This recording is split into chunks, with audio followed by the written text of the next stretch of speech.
Origem e significado da Grande Pirâmide por Stanislaw Wake. Publicado pela primeira vez em 1882. Esta edição de e-book foi criada e publicada pela Global Grey em 2018. E atualizado em 2 de julho de 2024. A arte usada na capa é a Grande Esfinge e as Pirâmides de Gizé. Pintado por David Roberts. Este livro pode ser encontrado no site aqui.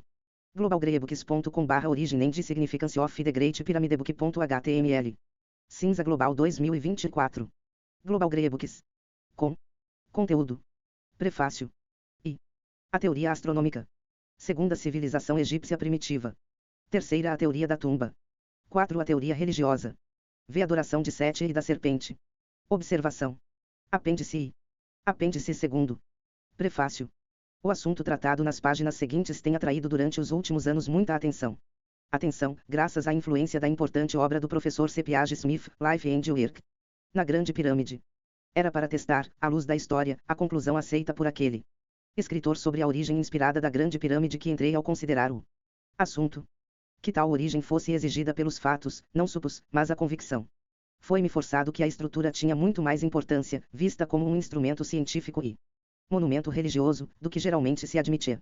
Não encontrei nada, no entanto, que mostrasse que tanto seu projeto quanto sua construção necessitaram da intervenção divina. Fui levado ao conclusão, no entanto, de que os construtores da Grande Pirâmide pretendiam perpetuar certos ideias científicas e, além disso, que tiveram um motivo religioso em sua construção. Há pouco.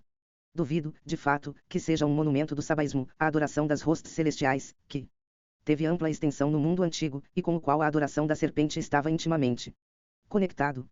A importância da Grande Pirâmide como estrutura religioso-científica ainda é aumentado ainda mais se, como não é improvável, se pretende-se marcar a substituição de astronomia baseada na passagem do Sol pelos 12 signos do zodíaco para o astronomia lunar que o precedeu. Meu esforço foi expor de maneira justa o histórico condições do problema considerado, e apontar a direção em que sua solução deve ser procurado. Com a questão sobre a fonte original da qual a sabedoria do antigos, dos quais a Grande Pirâmide é um monumento tão maravilhoso, derivou, estas páginas não estão preocupados. A serpente, encerrada numa pirâmide, apresentada na capa, é retirada de uma gema figurada em Histoire critique do Gnosticism de Matar, Plano de 2b, figura 2.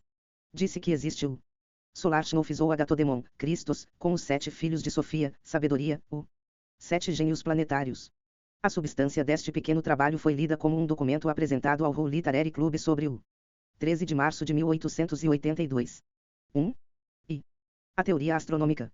Os gregos da época de Alexandre, o Grande, ficaram tão impressionados com a magnitude ou esplendor de certos edifícios, que falavam deles como as 7 maravilhas do mundo. Entre estes, o primeiro lugar foi dado às pirâmides do Egito, e preeminentemente àqueles de Gizé, que estão situados a poucos quilômetros do Cairo, e no bairro da antiga Mênfis. As pirâmides de Gizé formam um grupo de 9, composto por 3 grandes. Conhecida como Pirâmide de Quéops ou Grande Pirâmide, o de Sefren, e aquele de Micerinus, que é inferior em tamanho a qualquer um dos outros. As outras 6 pirâmides do o grupo Gizé muito menores supostamente são os túmulos de parentes femininos do reis que construíram os maiores. Do termo grande aplicado à pirâmide maior. Pode-se pensar que excede em muito em tamanho qualquer um dos outros. De facto, porém, a pirâmide de Sefren não é muito menor que a de Quéops, que tinha cerca de 756 pés quadrado na base e 480 pés de altura, contra 707 pés e 9 polegadas do comprimento extremo do lados e 454 a altura da segunda pirâmide. Além disso, a construção dos 2 pirâmides foi, de acordo com o coronel Visi, conduzida com base nos mesmos princípios.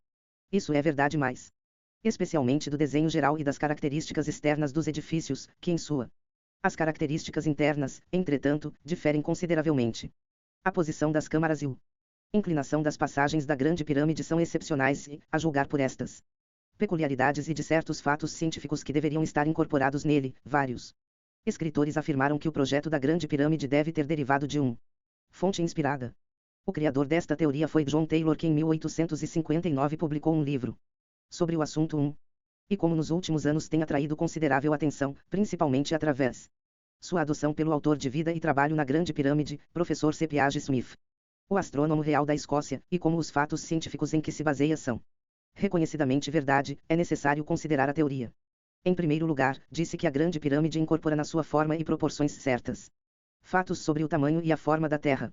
Assim, John Taylor diz que os construtores a Grande Pirâmide imaginou que a Terra fosse uma esfera, e como sabiam que o raio de um círculo deve ter uma certa proporção com sua circunferência. Eles construíram uma pirâmide de 4 lados de tal altura proporcional à sua base que sua perpendicular seria o raio de uma esfera igual a o perímetro da base.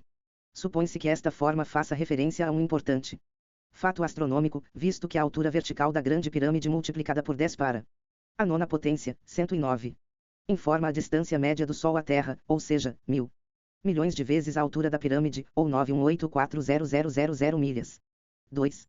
Além disso, a grande pirâmide é pensado para fornecer um padrão de medida linear, baseado no comprimento do eixo polar do Terra. Supondo que esse comprimento seja 500 milhões e 500 mil de nossas polegadas, o 500 milionésimo desse eixo, omitindo frações, será de 1 polegada.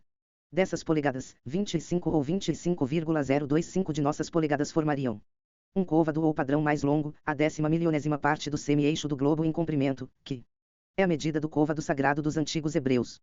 Este côvado de 25 polegadas terrestres é contido em cada lado da grande pirâmide tantas vezes quantos os dias do ano, e a própria polegada está contida separada e independentemente em todo o perímetro do grande. Baseei a pirâmide apenas 100 vezes para cada dia do ano. Disse também que a polegada é 1. A grande pirâmide, porque foi construída, e quem o construiu. 2. Ó Senhor. Proctor considera este fato como uma mera coincidência, embora considere provável que a unidade menor de medida usada pelos construtores da grande pirâmide pretendia ter uma relação com o diâmetro da Terra, como declarado no texto Mitos e Maravilhas da Astronomia, ed. 188, pp. 2. O representante de um ano no cálculo das linhas do piso de passagem como gráficos da história. Também nas diagonais da base da pirâmide, tomadas como medida do ciclo de precessão. Além disso, a grande pirâmide fornece uma importante medida de peso e capacidade, tendo relação com a densidade média ou gravidade específica da Terra. Estas medidas terrestres são dito ser reproduzido no cofre preservado na grande ou chamada Câmara do Rei do Grande Pirâmide, cuja capacidade interna é apenas 4 vezes a medida de 1/4 inglês de trigo.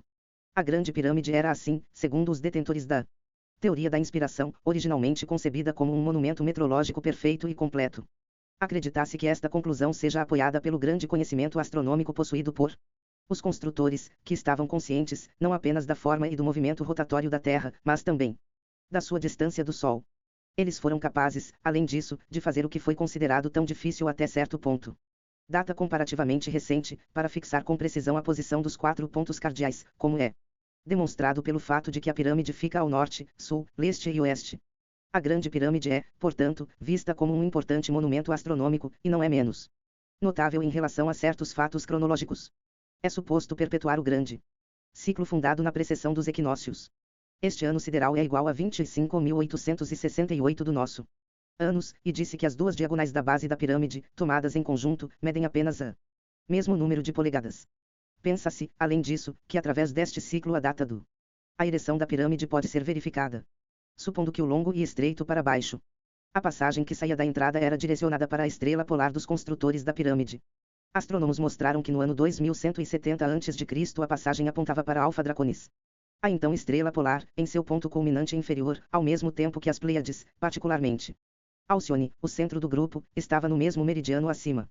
Esta posição relativa de Alfa Draconis e Alcione sendo extraordinários, já que não poderia ocorrer novamente por durante todo o ano sideral, acredita-se que marque a data da construção da Grande Pirâmide. 3. Isto deve-se mencionar, entretanto, que a data citada não é a única possível. Senhor Ricardo A. Proctor, o astrônomo, depois de afirmar que a estrela polar estava na posição exigida por volta de 3.350 a.C., bem como em 2.170 a.C., diz que qualquer um destes corresponderia à posição da passagem descendente na Grande Pirâmide, mas os egiptólogos dizem-nos que pode absolutamente. Não há dúvida de que a época posterior é tarde demais.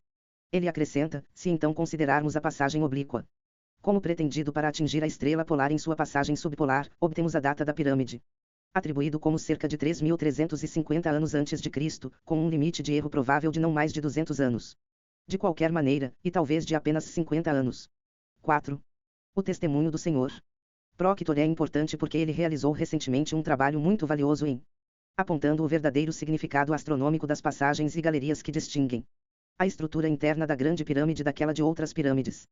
Podemos agora aceitar a opinião de que o primeiro foi erguido com um propósito astronômico, embora as medições podem não ter todo o significado que às vezes lhes é atribuído. Senhor Proctor, embora admitindo a existência de muitas das curiosas coincidências em que o Teoria da origem inspirada da Grande Pirâmide é baseada, dá uma visão completamente diferente. Explicação deles. Ele declara, de fato, que são meras coincidências, e que ainda existiria se a pirâmide não existisse. O fato de existirem e estarem em são tão singulares, mostra simplesmente quão pouco valor há no argumento baseado na mera. 3. Tomei as opiniões dos piramidalistas da 9ª edição de uma obra engenhosa do Dr. 6, de Filadélfia, intitulado Um Milagre na Pedra. 4. Conhecimento vol. eu. pp. 242-400. Isto concorda muito bem com uma das datas fornecidas por Diodoro, mas 2170 a.C. É uma data preferível por motivos que serão referidos infra. 3. Coincidência. 5. Em apoio a esta opinião, o Sr. Proctor refere-se à multidão de relações independentes da pirâmide, que surgiram enquanto os piramidalistas foram esforçando-se para conectar a pirâmide com o sistema solar. Essas coincidências, diz ele, são totalmente mais curiosos do que qualquer coincidência entre a pirâmide e astronômicas. Números, os primeiros são tão próximos e notáveis quanto reais, estes últimos, que são apenas imaginário, só foram estabelecidos pelo processo que os alunos chamam de falsificação, e agora novas medidas deixaram o trabalho a ser feito novamente. 6. As novas medidas aqui mencionado para mostrar que a base da pirâmide é vários metros mais curta do que se supunha. E isso exigirá uma mudança na polegada da pirâmide e no comprimento do côvado em que as relações astronômicas da Grande Pirâmide foram baseadas. A explicação do próprio Sr. Proctor sobre as características peculiares que distinguem o interior. A construção da Grande Pirâmide a partir das outras pirâmides é muito engenhosa, e provavelmente conclusivo, ele diz, vemos em todas as pirâmides egípcias a evidência de uma plano astronômico, e na Grande Pirâmide encontramos evidências de que tal plano foi executado com grande habilidade e com atenção aos detalhes, o que mostra que, para alguns, por uma razão ou outra, exigia-se que o edifício fosse construído com muito cuidado, de acordo com um padrão astronômico especial. Posição. Além disso, para obter tal precisão, foi feito para servir, durante a sua construção, finalidade de um observatório astronômico. Para este fim, os construtores da Grande Pirâmide usaram as passagens que eles fizeram dentro dele para determinar a posição adequada de cada parte do até a chamada Câmara do Rei, pelo menos, e provavelmente mais alto. A inclinação descendente.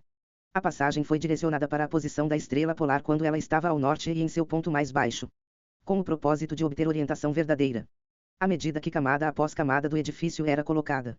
Esta passagem foi levada para o norte até atingir a face norte da pirâmide. Aqui foi obrigado a terminar e outro modo de observar a estrela polar teve que ser usado.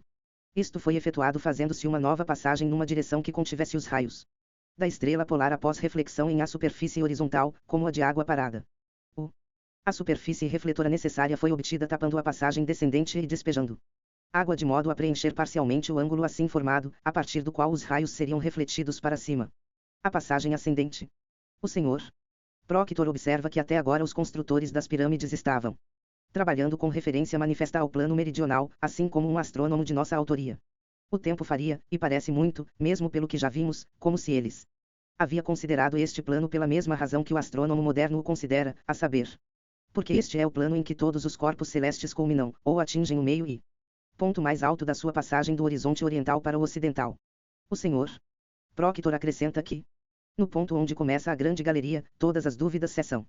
A natureza astronômica do propósito do construtor torna-se aqui tão claro e certo quanto já a natureza astronômica de seus métodos tinham sido.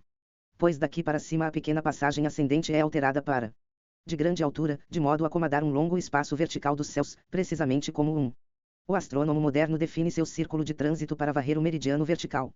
Esta grande galeria mostra que se destinava a observações astronômicas pelo seu duplo caráter, as suas paredes, tomados como um todo, são oblíquos, mas cada parte deles é absolutamente vertical, como seria exigido por um astrônomo para que suas observações fossem valiosas. Para facilitar estes observações, longas rampas ou bancos de pedra inclinados são colocados em cada lado da galeria durante todo o de seu comprimento, com furos em distâncias iguais para receber assentos móveis. 5. Devem, no entanto, ter sido mais do que meras coincidências se os construtores da pirâmide tiveram a conhecimento astronômico exibido em sua orientação perfeita e em suas outras características astronômicas admitidas. Veja infra. 6. Ver a carta do Sr. Petrie à Academia, 17 de dezembro de 1881. As opiniões do Sr. Proctor foram extraídas de Naled, vol. eu. Salvo indicação em contrário. 4. Considerada uma espécie de instrumento de trânsito arquitetônico, a grande galeria, diz o Sr. Proctor, devem ser levados a uma certa altura, e aí abertos no nível em que o pirâmide havia então alcançado, os lados e o topo sendo carregados até o extremo sul da. A galeria foi concluída. Nessa extremidade começa a chamada antecâmara, e o piso desta câmara e da câmara do rei, então não murada, serviria para estacionar um tempo indicador e os observadores designados para marcar a passagem do tempo de alguma forma, e para notar também os instantes em que o observador ou observadores na grande galeria sinalizarão o início ou fim do trânsito através do campo de visão da galeria. O Sr. Proctor conclui uma interessante capítulo sobre este assunto dizendo: se um telescopista do nosso tempo tentar planejar um método de determinar as declinações e ascensões retas das estrelas, digamos, com o propósito de formar um mapa estelar ou catálogo confiável, sem usar um telescópio, usando tal observação lugar como a grande galeria, ele verá o quanto pode ser feito, na medida em que as estrelas zodiacais estavam preocupadas, e eles são todos os mais importantes, mesmo agora, e eram ainda mais na época em que as estrelas em seus cursos deveriam governar os destinos dos homens e das nações. Em outro artigo, o Sr. Proctor dá uma visão da pirâmide observatório, mostrando a extremidade do objeto do grande tubo de observação. Nesse artigo ele diz: os astrônomos que observaram da grande pirâmide sem dúvida fizeram muito mais observações fora do meridiano do que nele.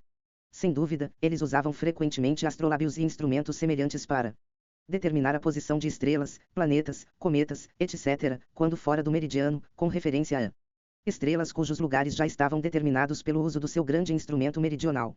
Mas todas essas observações foram reguladas e derivaram seu valor do trabalho realizado em a grande galeria ascendente. O astrônomo moderno vê que esta era a única maneira de quais observações exatas dos corpos celestes em toda a esfera estelar poderiam ter foi feito, e vendo o cuidado extremo, as dores mais maravilhosas, que os astrônomos de a grande pirâmide levou para garantir um bom trabalho meridional, o astrônomo reconhece neles colegas de trabalho. O Sr. Proctor assume muito corretamente, no entanto, que o construtor da grande pirâmide tinha algo mais do que um propósito científico em sua construção, algo além até mesmo de seu uso como túmulo. Esse propósito deve ser deduzido do fato de que a astronomia da época de Kelps era essencialmente astrologia, e a astrologia é uma parte muito importante da religião. A pirâmide foi erguida como um lugar de onde os corpos celestes poderiam ser observados e suas movimentos foram observados e estudados para que Kelps pudesse saber o que estava para acontecer, e aprender os tempos e as estações que provavelmente seriam afortunados ou infelizes para ele ou seus corrida. Como um edifício astrológico, diz o Sr. Proctor, um horóscopo gigantesco para ele e para apenas com ele, podemos compreender o seu significado, por mais que nos maravilhemos com as vastas despesas de cuidado, trabalho e tesouro em que foi erguido. Com plena fé na astrologia, e nós sei que existia tal fé, valeu a pena construir até mesmo uma estrutura como a grande pirâmide, assim como, dadas as ideias dos egípcios sobre o sepultamento, podemos compreender a ereção de uma massa tão poderosa, e tudo exceto seu caráter astronômico especial. De nenhuma outra teoria, eu arrisco dizer, do que aquela que combina essas duas características estranhas, mas mais marcantes, de a mente egípcia, isso pode ser dito. O Sr. Proctor fornece uma figura, tirada da astrologia de Rafael, representando o horóscopo e suas relações com uma superfície plana quadrada horizontal e cuidadosamente orientada, como o topo da pirâmide era, com exatamente as linhas de direção que seriam naturalmente usadas em tais uma plataforma, e, além das razões apontadas por ele para as diferenças de tamanho 7 entre as pirâmides de Kelps, e as de Sefren, seu irmão, e Mycerinus e Asítis, seu 7. O tamanho de cada pirâmide geralmente denota a duração do reinado do monarca por quem foi construído. 5. Filho e neto, o Sr. Proctor estabeleceu conclusivamente o propósito astrológico do Grande Pirâmide.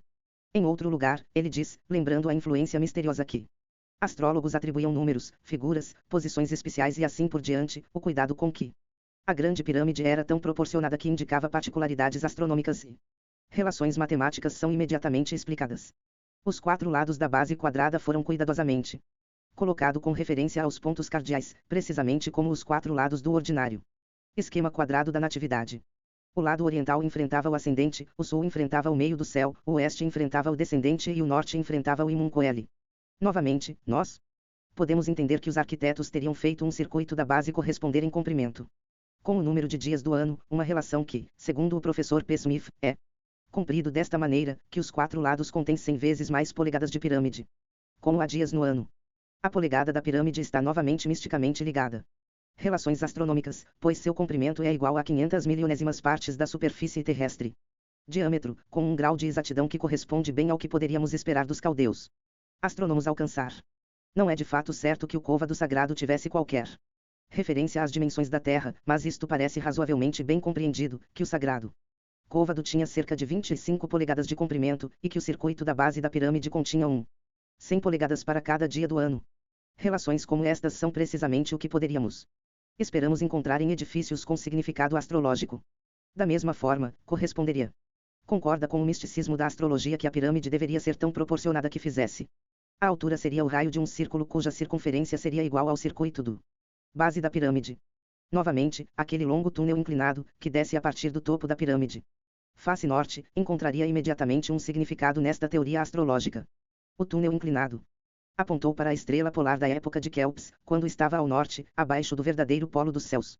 Esta circunstância não teve utilidade observacional.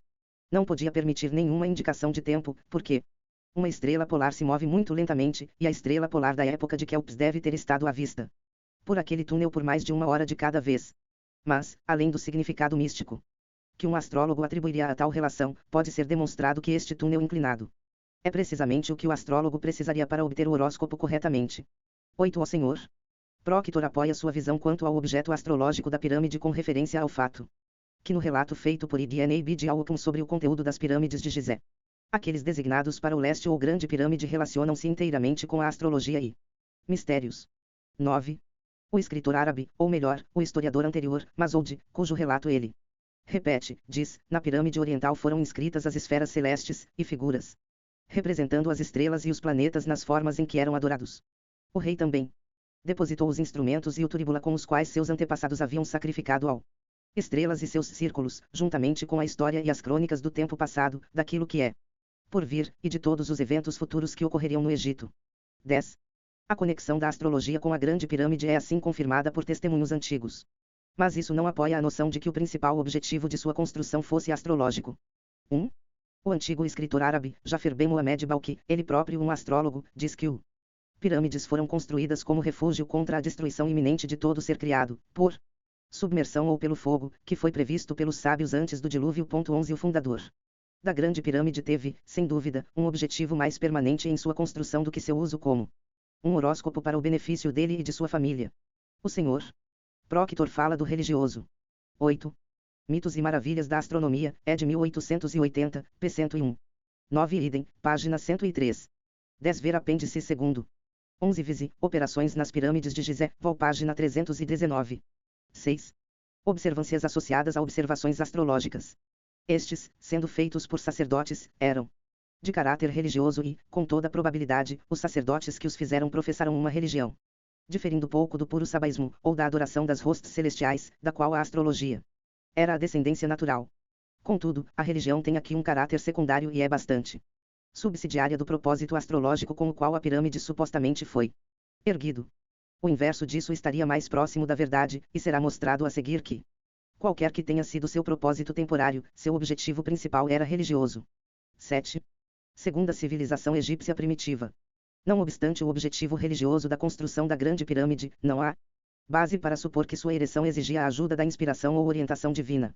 Professor Smith afirma, no entanto, que as medidas da Grande Pirâmide são bastante diferentes daquelas utilizadas pelos antigos egípcios. Eram as medidas sagradas dos hebreus, mas este povo não poderiam, segundo o professor Smith, ter sido seus construtores, pois moravam em tendas. Nem, com a mesma autoridade, os egípcios eram mais competentes. Sua sabedoria não era suficiente para capacitá-los a projetar a Grande Pirâmide. A civilização dos egípcios, além disso, teve um início repentino, de modo que não poderiam ter adquirido gradualmente o conhecimentos científicos necessários para tal fim. O professor Smith afirma ainda que não há evidência da existência de uma raça anterior que poderia ter projetado a Grande Pirâmide, e ele afirma que foi erguido por um povo estranho à terra do Egito, a quem ele chama Cuxitas ou Caldeus, sob orientação divina. 1. É evidente que o verdadeiro argumento daqueles que defendem a teoria da inspiração divina em relação com a Grande Pirâmide é a suposta ausência de qualquer povo que pudesse, por conta própria, conhecimento projeta a estrutura.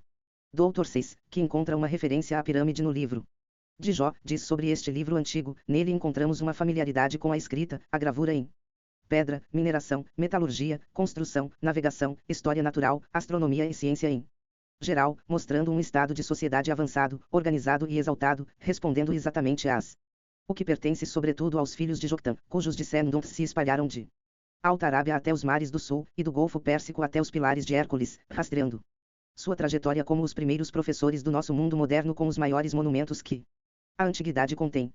2. De acordo com o Dr. 6, os joctanitas eram os verdadeiros árabes, e eles, e não os etíopes, foram os povos altamente cultos que ergueram esses grandes monumentos. Além disso, este escritor vê em Jó o filho de Joctã e sugere a identidade do patriarca da filição, cujo nome é associado por Heródoto à ereção do Grande Pirâmide. Será pensado que como os joctanitas tinham as qualificações científicas necessário para a construção da Grande Pirâmide, não há ocasião para pedir a ajuda de inspiração divina. Não é assim o Dr. 6, que chama esta grande estrutura de um milagre em pedra, petrificação da sabedoria e da verdade reveladas por Deus, preservadas entre o seu povo desde a fundação do mundo, e assim comemorado por impulso e ajuda dele. 3. É evidente, porém, que o Dr. 6 admite demais. Se os joctanitas tivessem o conhecimento científico, conhecimento atribuído a eles, eles poderiam ter construído a Grande Pirâmide sem orientação. Como esse conhecimento foi originalmente adquirido é outra questão, e que agora não nos diz respeito. Professor Smith, que atribui a construção da pirâmide ao influência dos cuxitas, faz uma admissão igualmente fatal. Ele diz: o espírito, então, do egípcios na construção da Grande Pirâmide foi o mesmo que os marcou, tanto no opressão dos filhos de Israel depois, e, em conjunto com outros povos, no construção da Torre de Babel antes. Na medida em que os egípcios puderam realizá-lo em seu novo trabalho nas margens do Nilo, e como eles também se gabavam, por muito tempo, de que tinha conseguido isso ao máximo, a Grande Pirâmide foi um ressurgimento em uma nova terra, e com uma comunidade que fala uma nova língua, das suas ideias frustradas noutro lugar, mas 1. Vida e Trabalho na Grande Pirâmide, volume 3. Páginas 465, seguintes, 521 seguintes 2. Um Milagre na Pedra, p. 210.3. Um Milagre na Pedra, p. 226. 8. Através da humilde agência do pastor Philition, seu trabalho foi realmente feito para contar contra si mesmos. 4. A referência feita nesta passagem à Torre de Babel é importante. Este edifício parece ter impressionado a imaginação do mundo antigo pela sua magnitude como tanto quanto a Grande Pirâmide fez desde então, e podemos muito bem supor que um povo que pudesse atrás, poderia erguer o outro sem ajuda sobrenatural. Além disso, se, como o professor Smith supõe, os egípcios procuraram levar a cabo na construção posterior as ideias que eles com outros povos tentaram encarnar na Torre de Babel, não parece haver qualquer objetivo em solicitar tal ajuda, seja para o projeto ou a construção da Grande Pirâmide. Objetar-se-á, contudo, que a Torre Babilônica não poderia ter formado o modelo para o grande edifício egípcio, por serem de construção diferente, e que, como o grande, a pirâmide não era apenas a maior, mas a mais antiga das pirâmides, seu desenho não poderia ter sido foi derivado do primeiro através de estruturas intermediárias. Este argumento seria, sem dúvida, teria grande força se fosse fundamentada em fatos. Na realidade, porém, as pirâmides de Gizé, embora sejam os maiores, não são os primeiros monumentos egípcios desta descrição. 5 Os melhores. Autoridades modernas acreditam que a Grande Pirâmide de Saqqara foi erguida por um dos reis da primeira dinastia, enquanto as pirâmides de Gizé pertencem à quarta dinastia. Se foi assim, o fato é de grande importância, já que o desenho da pirâmide de Saqqara, como mostrada pelo seu nome de pirâmide de graus, evidentemente se aproxima da Torre de Babel. Poderia muito bem ter formado o original no qual o desenho da Grande Pirâmide de Gizé foi modelado, apesar de as características internas dos dois edifícios diferirem consideravelmente. A peculiaridade da Grande Pirâmide é que suas câmaras e passagens são formado principalmente na própria estrutura, em vez de ser cortado na rocha sobre a qual o edifício é erguido. Sir J. Gardner Wilkinson afirma, de fato, mas não muito corretamente, que as passagens da Segunda Pirâmide são muito semelhantes às da Grande Pirâmide, e professor Smith comenta sobre a analogia entre a sala sepulcral de um e a chamada Câmara do Rei da outra estrutura. Esta última autoridade pensa que a analogia não é real. No entanto, como a Câmara do Rei está 140 pés acima do solo, fora e no meio de alvenaria trabalhada, ou em uma posição em que nenhuma pirâmide foi conhecida por ter qualquer câmara ou para enterrar um homem, enquanto a grande câmara da Segunda Pirâmide é escavada em rocha, e tem seu piso abaixo do nível do solo externo, ou em uma posição adequada para enterrando. A forma e a posição do sarcófago nesta câmara mortuária, em comparação com o cofre da Grande Pirâmide, enfraquecem ainda mais a analogia, que o professor Smith considera estar finalmente eliminado pelo fato, que não deve ser esquecido, de que embora o Câmara da Segunda Pirâmide é diretamente conduzida pela entrada da passagem e suas paredes visivelmente forradas, a Câmara do Rei da Grande Pirâmide é tão diretamente conduzido para longe pela passagem de entrada ali, que parece antes ter sido uma passagem cega e escudo para ele e uma diversão para todos que viessem procurar aquela câmara notável. Daí a Câmara da Grande Pirâmide, que é verdadeiramente a representante da maior. Na Segunda Pirâmide, não pode ser outra senão aquela geralmente desprezada, mas ainda assim muito Grande câmara subterrânea que é escavada na rocha na parte inferior da longa entrada.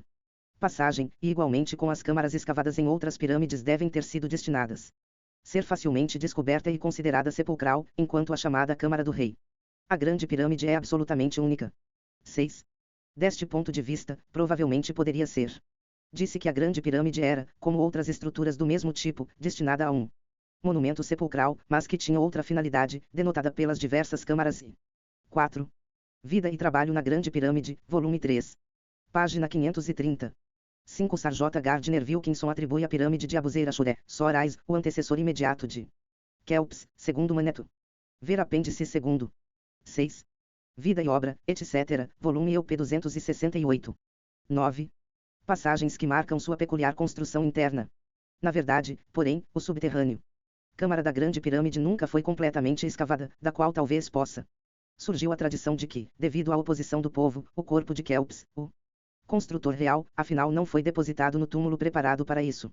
Somente em tempos comparativamente modernos é que qualquer dúvida foi lançada sobre o sepulcral objetivo da Grande Pirâmide, e veremos que luz a antiguidade lança sobre o assunto. Mas primeiro, quanto ao período de sua construção e à condição social e política que prevalecia no Egito. Naquela época, a construção das pirâmides de Gizé é universalmente atribuída ao quarto dinastia, e a da Grande Pirâmide em particular a Khufu ou Sofis, comumente conhecido como Kelps, o primeiro rei da dinastia. Emile Norman, na 9ª edição de seu importante obra sobre a história antiga do Oriente, afirma que os primeiros reinados a quarta dinastia marcou o ponto culminante da história primitiva do Egito. O esplendor e a riqueza interna do país pareceriam imensos sob esses príncipes, e são suficientemente atestados por suas construções prodigiosas. Os limites o reino estendia-se até a primeira catarata, a capital sempre foi Menofre, ou Mênfis, e o centro da vida do império estava em seus arredores. 7. O egípcio. Monarquia foi fundada por Mena ou Menes, que construiu a cidade real de Menofre, ou seja, a bom lugar ou bom porto, e cuja dinastia ocupou o trono por 253 anos. Os reis da segunda dinastia, que provavelmente também pertenciam à família de Menes, reinaram durante um período de 302 anos, e foi sucedido por uma dinastia nativa de Menfita que durou 214 anos. A monarquia egípcia existia assim há mais de 750 anos.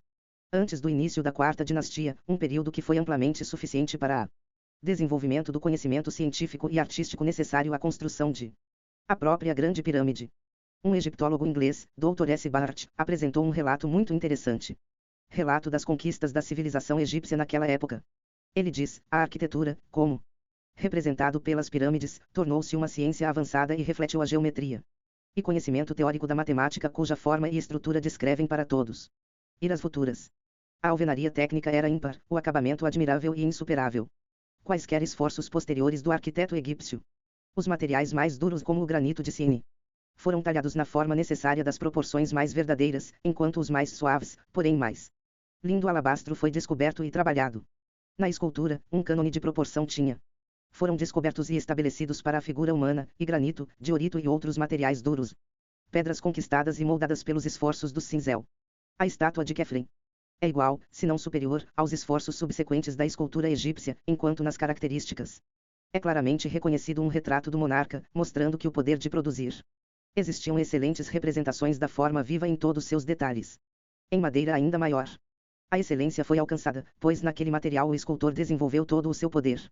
A madeira. A estátua do Museu de Boulac é uma obra de arte antiga incomparável. Os baixos relevos os túmulos são executados com minuciosos detalhes. O sistema gráfico de escrita estava completo, linguagem perfeitamente representada pelos hieróglifos, que apresentavam aos olhos uma imagem viva na parede pintada do túmulo ou sepulcro, enquanto as inscrições mostram que a religião do país já estava reduzido a um sistema, e as estações marcadas por um calendário regular de festivais. A organização política também atingiu um grau considerável de refinamento. A corte de Mênfis fervilhava de personagens sacerdotais, profetas e profetisas deuses e sacerdotes ligados ao culto pessoal do monarca. Escribas e secretários estavam ligados ao faraó, superintendentes foram nomeados para todos os ramos do poder público. Serviço. Na vida privada, o senhor egípcio levava uma vida encantadora, sua propriedade era cultivada por 7 tom. 2, página 71. 10. Escravos, sua casa cheia de empregados domésticos, o barbeiro, a empregada, a enfermeira, aparecem como auxiliares necessários para sua casa, como o mordomo que presidiu a distribuição e o escriturário que verificava as despesas do seu dia a dia. Cada sacerdote ou nobre tinha em seu estabelecimento todos os ofícios necessários à sua comodidade e conforto, o soprador de vidro, o ourives, o oleiro, o alfaiate, o padeiro e o mordomo. Seu lazer ou tédio foi encantado pelo acrobata. E a dançarina, a arpista e a cantora, jogos de azar e habilidade eram jogados por ele ou em sua presença. A principal ocupação do período, ou pelo menos a que mais frequentemente representado nos túmulos, foi a fiscalização da fazenda. Depois de particularizar o domesticado, animais possuídos pelo nobre da quarta dinastia, a comida que comia e as roupas que usava. O Dr. Bart continua, móveis simples, mas elegantes, atendiam às suas necessidades. Bancos, cadeiras, apoios para os pés, sofás e apoios de cabeça ou almofadas de madeira. O uso desses apoios ainda é conservados em África, aparecem nos móveis da sua casa elegantemente construída. Ele gostou de todos os prazeres da existência, e deliciava-se mais com as artes da paz do que com a guerra. 8. Esta visão da sociedade egípcia primitiva concorda com as declarações de outros escritores. M. Lenormand afirma que as representações no túmulo de um dos grandes oficiais do governo. A terceira dinastia mostra-nos a civilização egípcia tão completamente organizada como era na época da conquista dos persas, ou daquela dos macedônios, com uma fisionomia perfeitamente indivíduo e as marcas de uma longa existência anterior. Os habitantes do Vale do Nilo tinham então não apenas as mesmas espécies de animais domésticos que levavam consigo em suas migrações, mas certas espécies de mamíferos indígenas que encontramos apenas em um estado selvagem, embora o único animal de carga seja o burro, nem o cavalo nem o camelo sendo ainda conhecido. De acordo com Sir J. Gardner Wilkinson, de fato, os egípcios da quarta a dinastia tinham os mesmos hábitos estabelecidos de épocas posteriores. Não vemos nenhum modo de vida primitivo, não? Costumes bárbaros, nem mesmo o hábito, tão lentamente abandonado por todos os povos, de usar armas quando não estiver em serviço militar, nem qualquer arte arcaica. 9. Mas qual era a condição da civilização egípcia 750 anos antes, no início da primeira dinastia Menfita? Disse Quimenes, o fundador da dinastia. Desviaram o antigo curso do Nilo e construíram uma barragem colossal para manter de volta ao rio, de modo a formar um local para sua capital, uma obra que ainda continua a regular o águas daquela região. A cidade de Memfis com as cidades vizinhas tornou-se, diz M. Lenormand, citando M. Maspero, o lar da civilização egípcia. Foi em Memfis que a literatura desenvolveu-se e floresceu, em Memfis, no Palácio dos Reis, que a exata as ciências foram cultivadas com o maior cuidado, em Memfis, finalmente, que as artes plásticas produziram seus chefes de oeuvre. O sucessor imediato de Menes iniciou a construção do o Palácio de Memfis, e tem a fama de ter escrito livros sobre medicina. 10. O nome do monarca sucessor é dado como o construtor de uma das pirâmides de Saqqara. Durante o reinado do quinto monarca da dinastia, vários capítulos do livro dos mortos teria sido encontrado, e também um tratado de medicina, cujo texto foi preservado para nós no papiro médico de Berlim. O próprio Menes é mencionado oficialmente. História como o tipo perfeito de monarca, construtor, legislador e conquistador.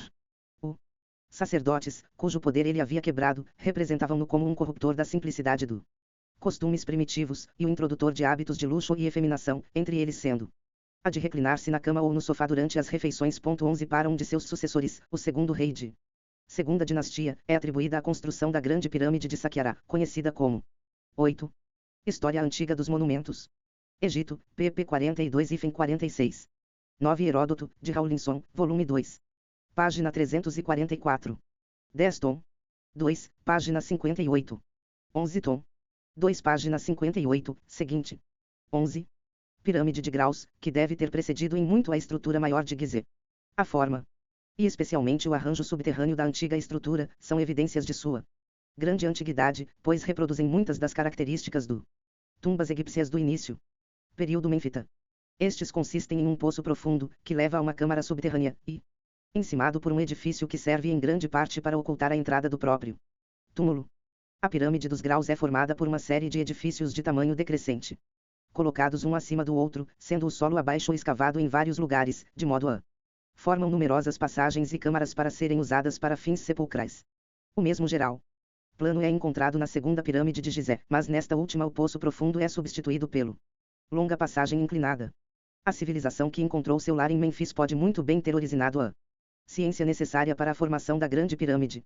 A construção deste edifício é, na verdade, suposto por M. Lenormand ter sido precedido vários séculos pelo do Esfinge, a imagem do deus Sol reclinado, e também do templo vizinho, cuja estrutura é descrita como prodigiosa mesmo ao lado das pirâmides.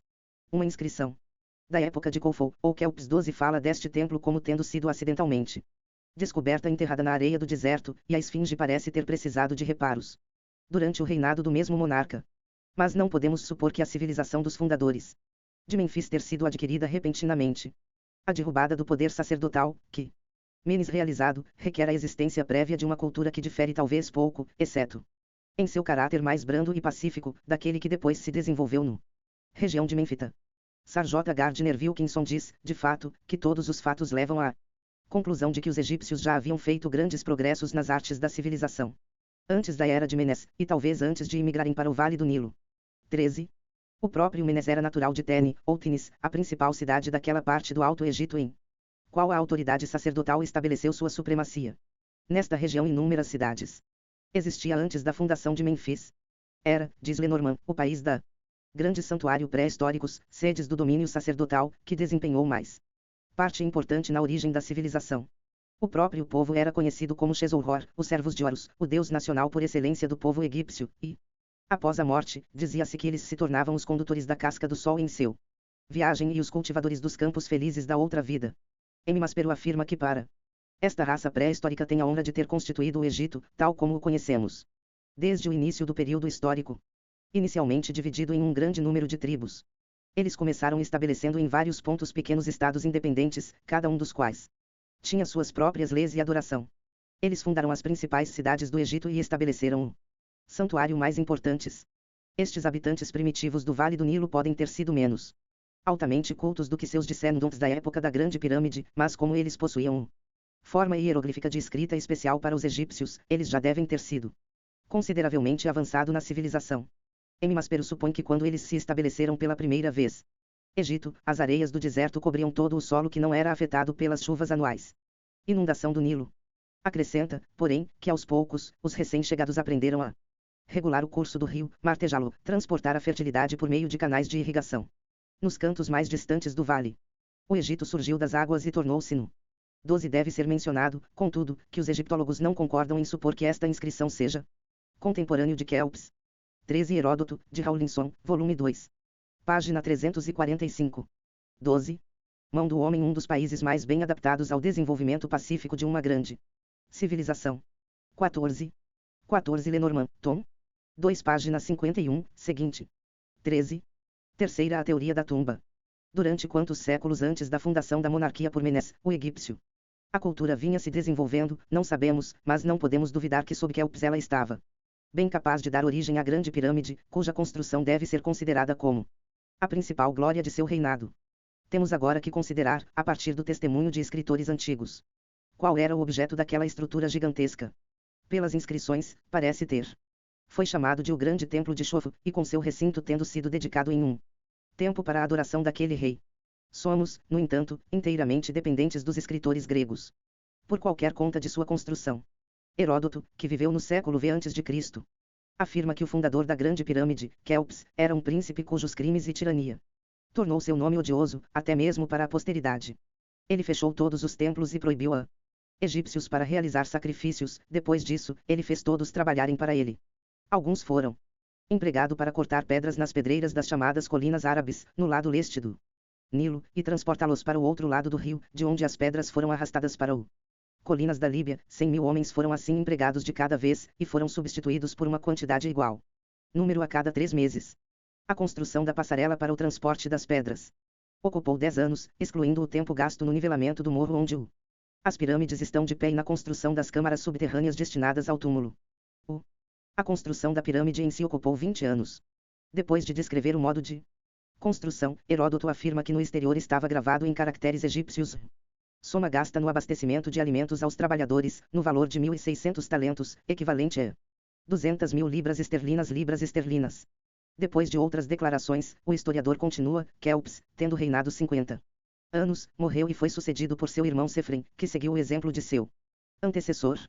Entre outros monumentos, ele também construiu uma pirâmide, mas de tamanho muito menor que aquele de Kelps.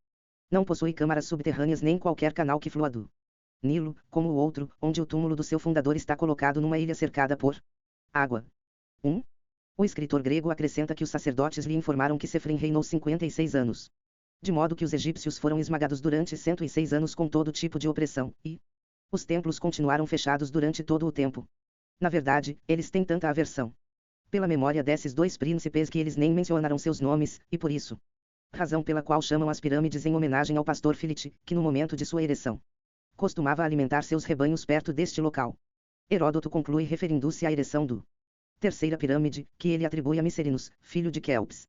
Este monarca, desaprovando a conduta de seu pai, ordenou que os templos fossem abertos e permitiu o povo, oprimido por uma longa série de crueldades, a regressar ao seu trabalho e seus deveres religiosos, e administrando a justiça com grande equidade, ele foi visto pelos egípcios como superiores a todos os reis que já governaram o país. O próximo escritor grego cuja descrição das pirâmides de Gizé foi preservada para nós é Diodoro, que viveu no início da era cristã. Ele dá o nome de Chemmis, ou Chembis, como o do construtor da grande pirâmide, que durou pelo menos até sua época. 1000 anos, ou como alguns dizem, mais de 3.400 anos, e toda a estrutura foi então ileso.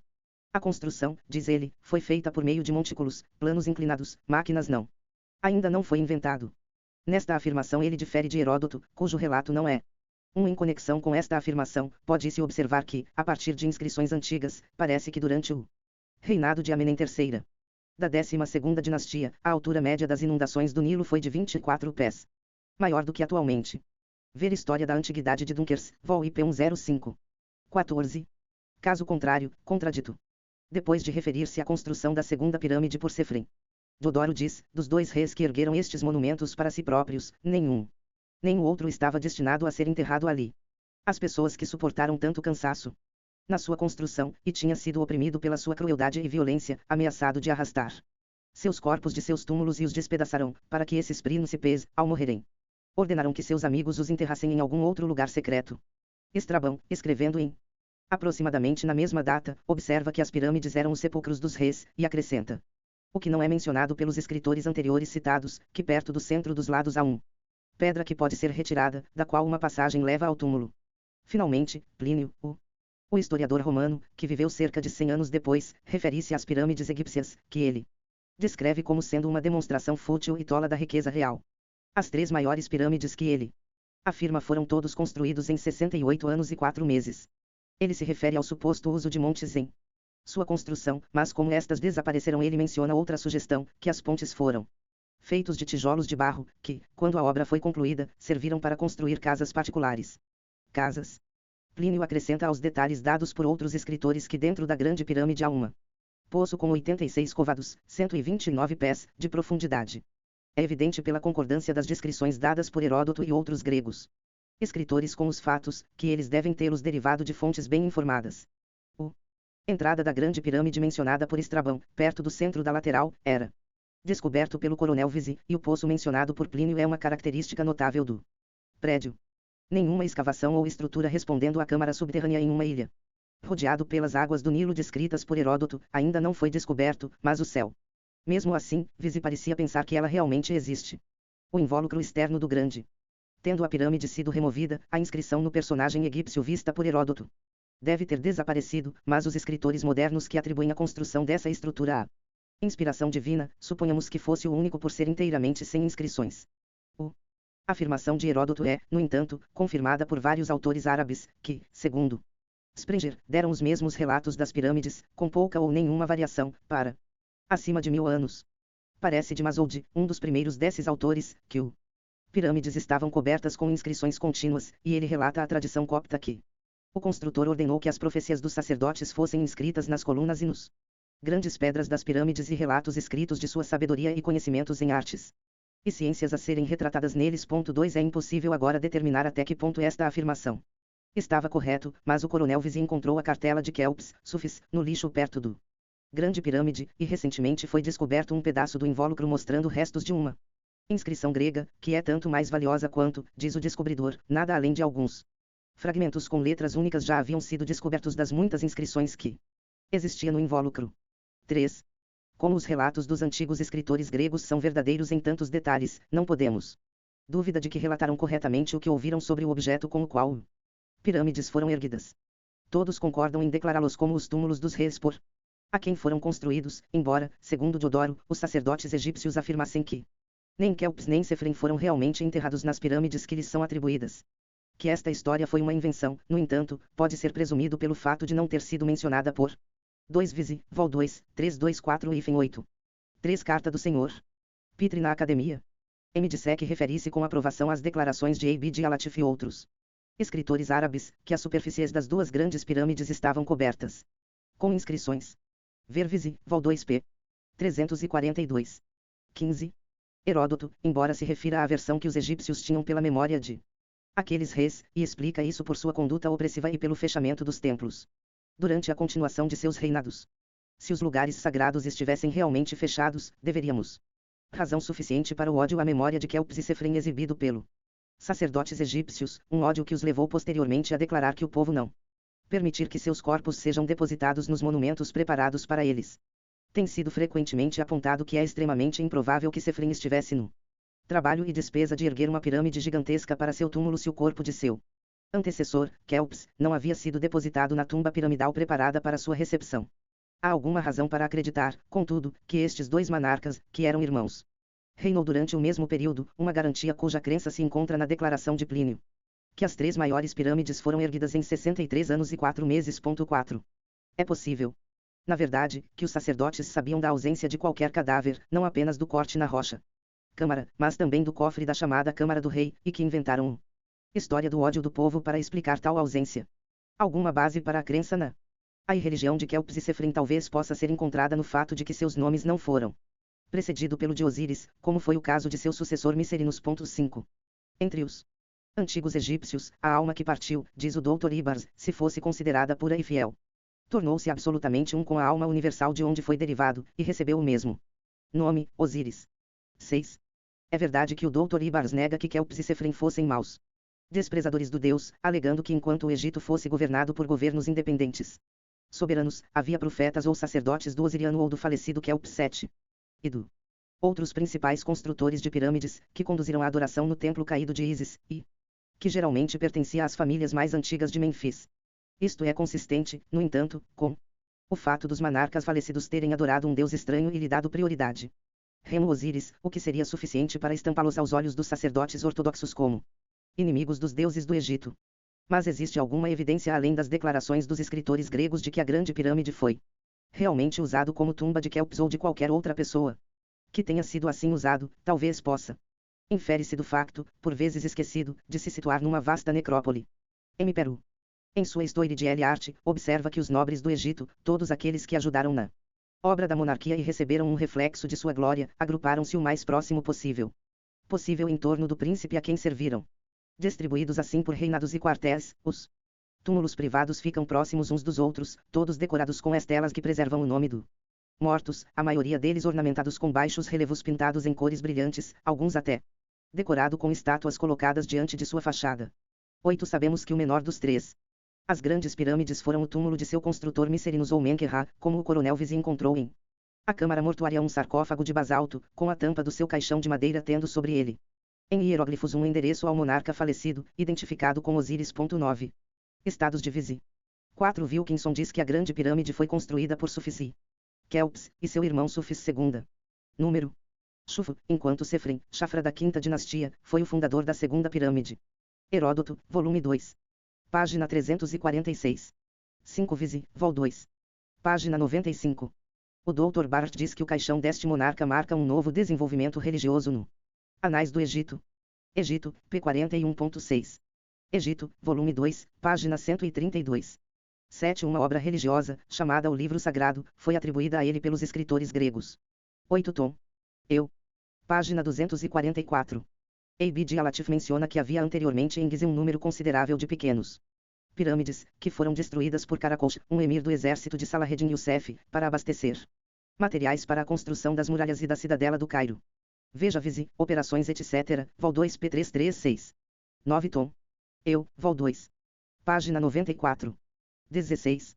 Que grandes precauções foram tomadas para esconder a posição do sarcófago, e ele duvidou que os verdadeiros túmulos tivessem sido descobertos nas 2 pirâmides maiores. 10. Ele acrescenta que as 3 pirâmides maiores foram todas destinadas ao mesmo propósito, e a sua construção foi conduzida sob os mesmos princípios.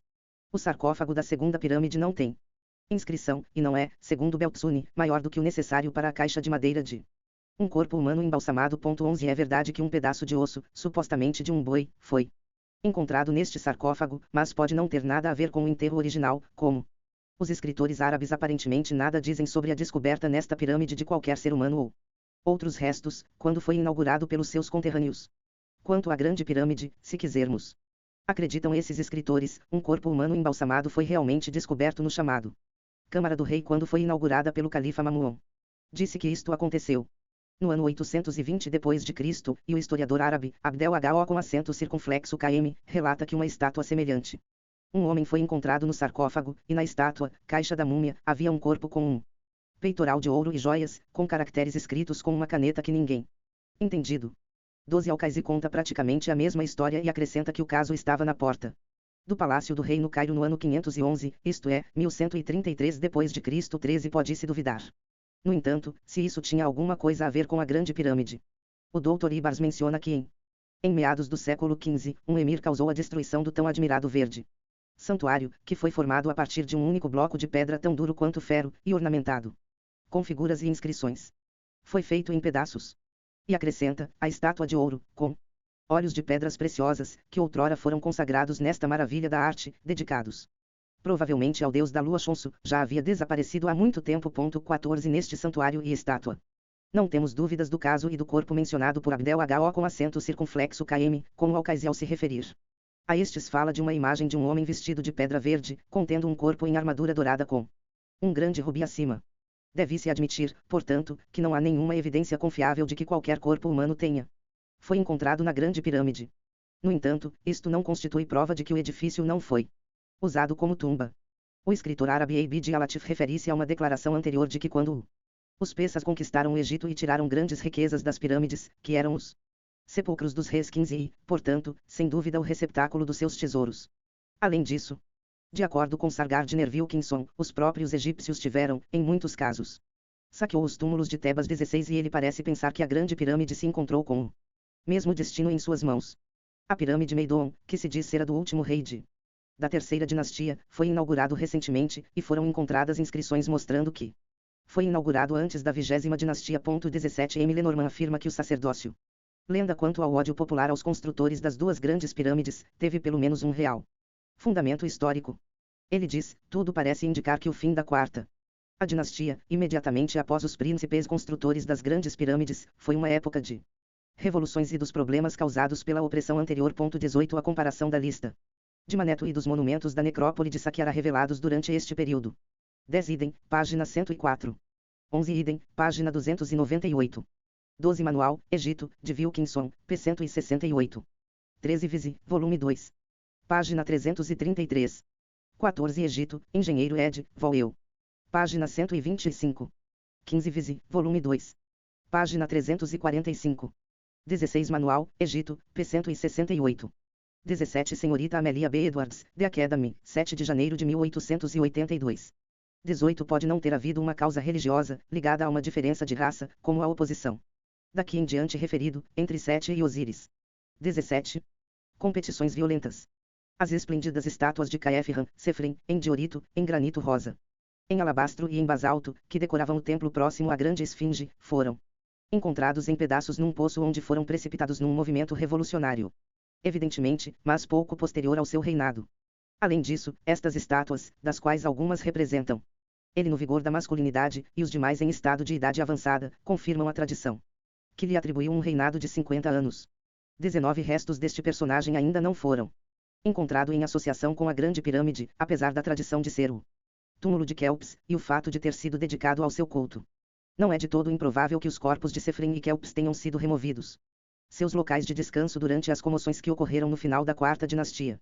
Quanto a este último monarca, pelo menos, não é necessário supor que tenha sido enterrado na chamada Câmara do Rei ou na caverna abaixo da base da pirâmide. Um lugar mais provável para o objetivo seria o nicho na parede fundida da Câmara da Rainha, onde Milat 20 que em 1692 o descreveu como tendo 1 metro de profundidade, 2,5 metros de altura e 1 metro de altura de largura, supus que a múmia da rainha tivesse sido colocada em pé. O nicho aparece, no entanto, ter uma prateleira interna, sobre a qual pode ter sido colocado o cadáver embalsamado. A Câmara da Rainha é afirmada, no entanto, por Edris 21 como tendo um recipiente vazio, como o sarcófago da Câmara do Rei, para que se o nicho fosse utilizado para outro fim. O corpo de Kelps ainda pode ter sido depositado lá.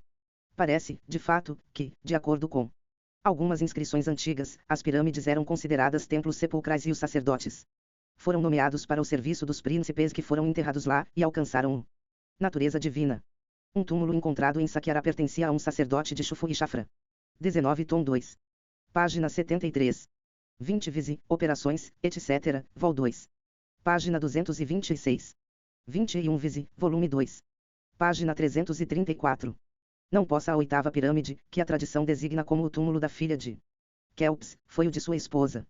A alvenaria tem muita semelhança com a da Grande Pirâmide. Vol 2. Página 70. 22 Dunker, História da Antiguidade, vol eu. Página 99. 18. 4 A teoria religiosa. A Grande Pirâmide pretendia ser algo mais do que uma tumba ou mesmo um templo em honra de Kelps. O caráter astronômico de muitas das principais características da estrutura confirma esta visão, e é apoiada pelos argumentos utilizados pelo Sr. Proctor para estabelecer a sua conexão com observâncias astrológicas. A pirâmide tinha, de fato, um caráter religioso de próprio, que provavelmente forneceu o objetivo principal de sua construção. É verdade que o Sr. Proctor observa que não é fácil entender por que qualquer edifício, exceto um edifício astronômico observatório, deve ser colocado de modo que suas 4 faces fiquem voltadas para os 4 pontos cardeais. Ele diz, no entanto, que um templo dedicado à adoração do Sol e, em geral, aos corpos celestes, poderia ser construído dessa forma. Pois deve ser notado que a figura e posição peculiares as pirâmides trariam as seguintes relações, quando o Sol nascesse e se pusesse ao sul do pontos leste e oeste, ou, falando em geral, entre os equinócios de outono e primavera. Os raios do Sol nascente e poente iluminavam a face sul da pirâmide, enquanto, durante o resto do ano, ou seja, durante os 6 meses entre a primavera e o outono, equinócios, os raios do Sol nascente e poente iluminavam a face norte. Novamente, durante todo o ano, os raios solares passavam da face leste para a face oeste ao meio-dia solar. Por último, durante 7 meses e meio de cada ano, nomeadamente, durante 3 meses e 3 trimestres antes e depois do solstício de verão, os raios do sol do meio-dia incidiam sobre todas as 4 faces do pirâmide, ou, de acordo com uma expressão peruana, assim afirma Smith, o sol brilhava sobre o pirâmide com todos os seus raios. Condições como essas poderiam ter sido consideradas muito adequado para um templo dedicado à adoração do sol. E ainda assim o Sr. Proctor declara que o templo teoria é tão insustentável quanto a teoria da tumba, com base, em primeiro lugar, que a forma da pirâmide é inadequado para todos os requisitos comuns de um templo de adoração e, em segundo lugar, que não dá nenhuma explicação sobre o fato de que cada rei construiu uma pirâmide, e cada rei apenas uma. 1. Estas objeções, no entanto, não apresentariam dificuldades se a teoria do templo se restringisse à Grande Pirâmide, sendo as outras pirâmides provavelmente destinadas apenas aos túmulos de seus fundadores. Que a construção do primeiro teve um propósito distintamente religioso dificilmente pode ser negado. Qual era esse propósito pode ser deduzido das declarações de certos escritores árabes. Assim, Soyut menciona em escritores anteriores que os sabaiãs faziam peregrinações ao pirâmides e abriram uma delas, e que sacrificaram galinhas e bezerros pretos, e incenso queimado. Ele diz também que Sete tomou posse do Egito, e seu filho foi Hermes, e que ele introduziu o sabaísmo, que inculcou, entre outras coisas, uma peregrinação ao pirâmides.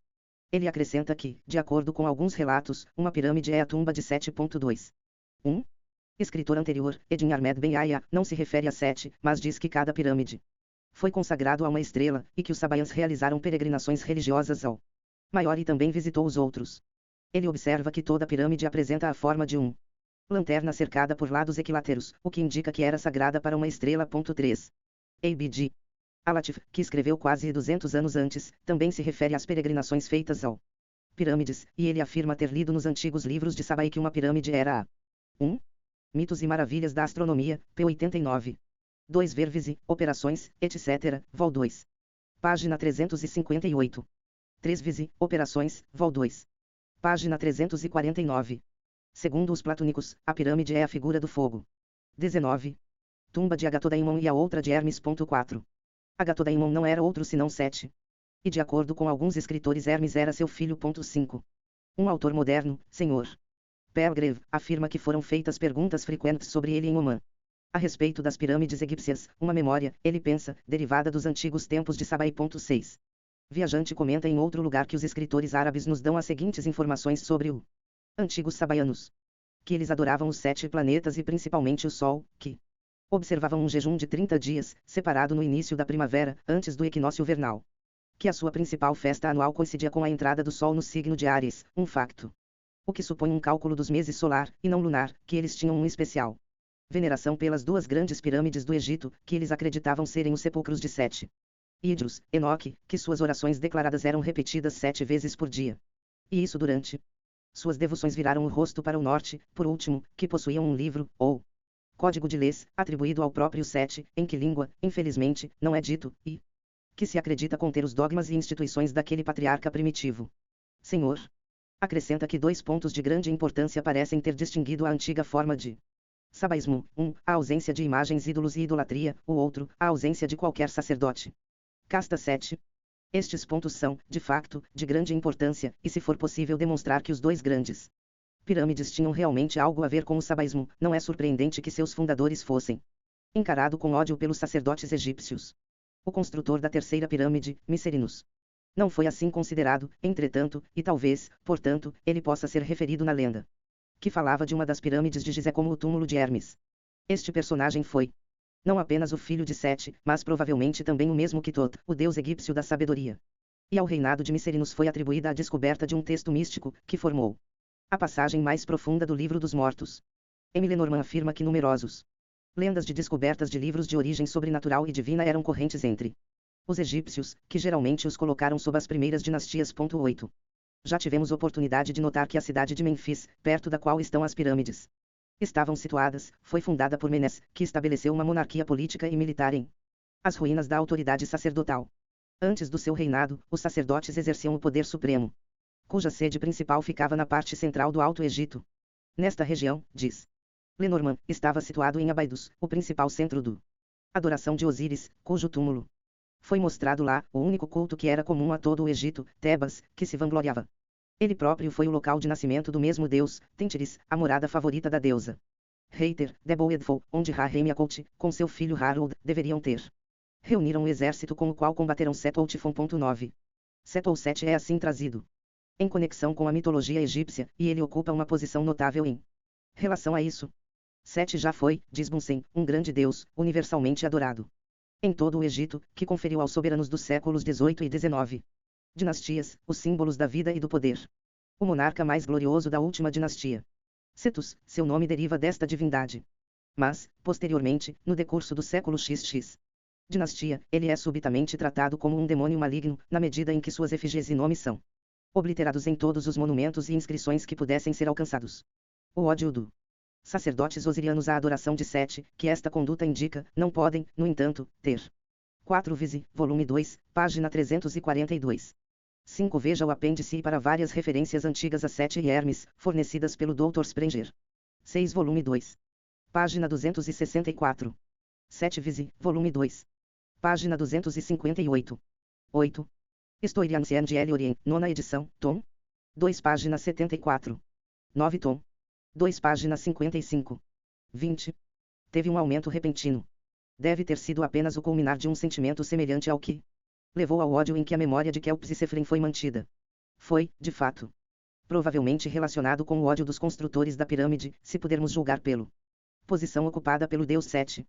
De acordo com Bunsen, esta divindade era o deus primitivo de norte do Egito e da Palestina, e aparece como pano de fundo da consciência religiosa entre os semitas.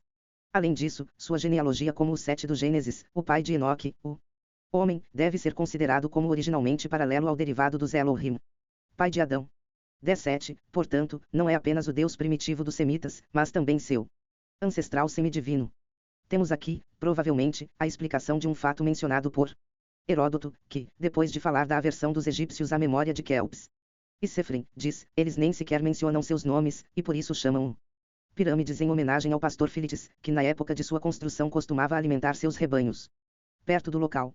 A ocupação de pastor de ovelhas era uma abominação para os egípcios, e se um príncipe pastor morava perto de Mênfis, deve ter havido alguma razão muito poderosa por ele ter feito isso.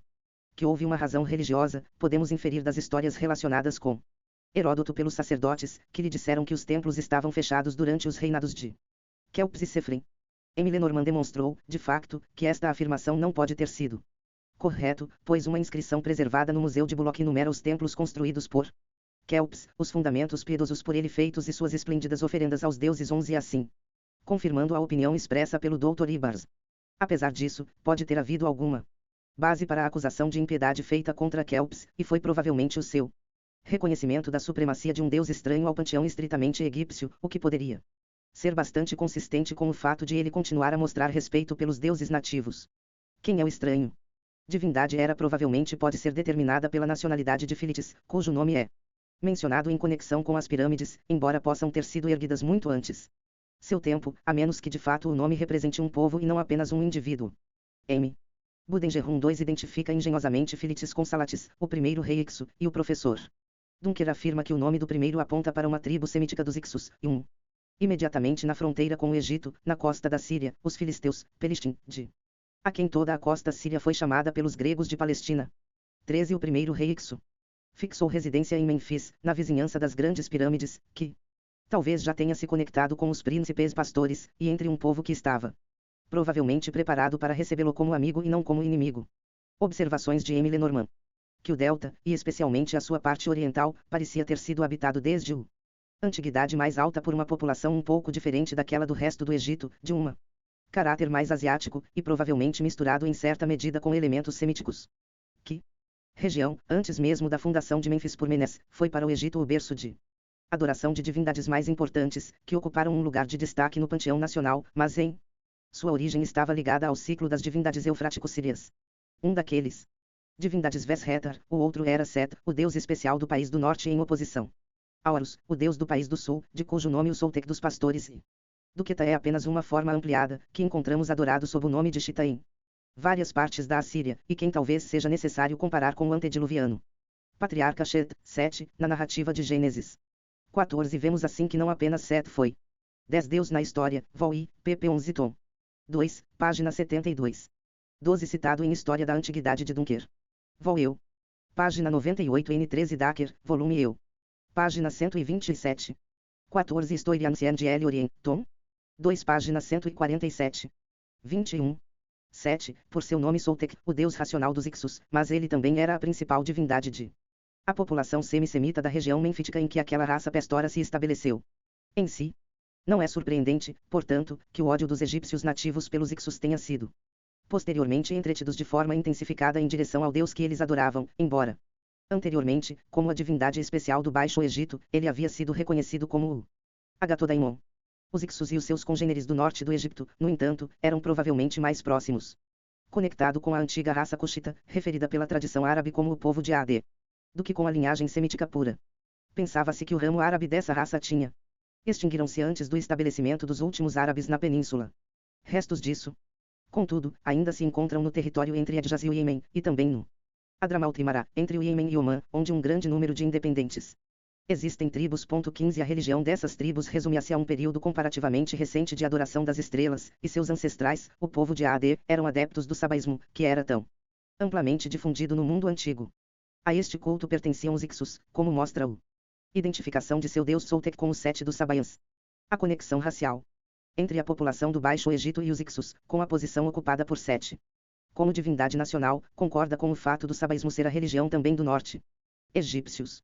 O Dr. Thiele observa que a adoração das estrelas não era desconhecida dos semitas, mas astrologia e magia altamente desenvolvidas que encontramos entre os babilônios e assírios foram derivados dos acadianos, para quem a população primitiva da Arábia, conhecida como pessoas de Ad, eram parentes.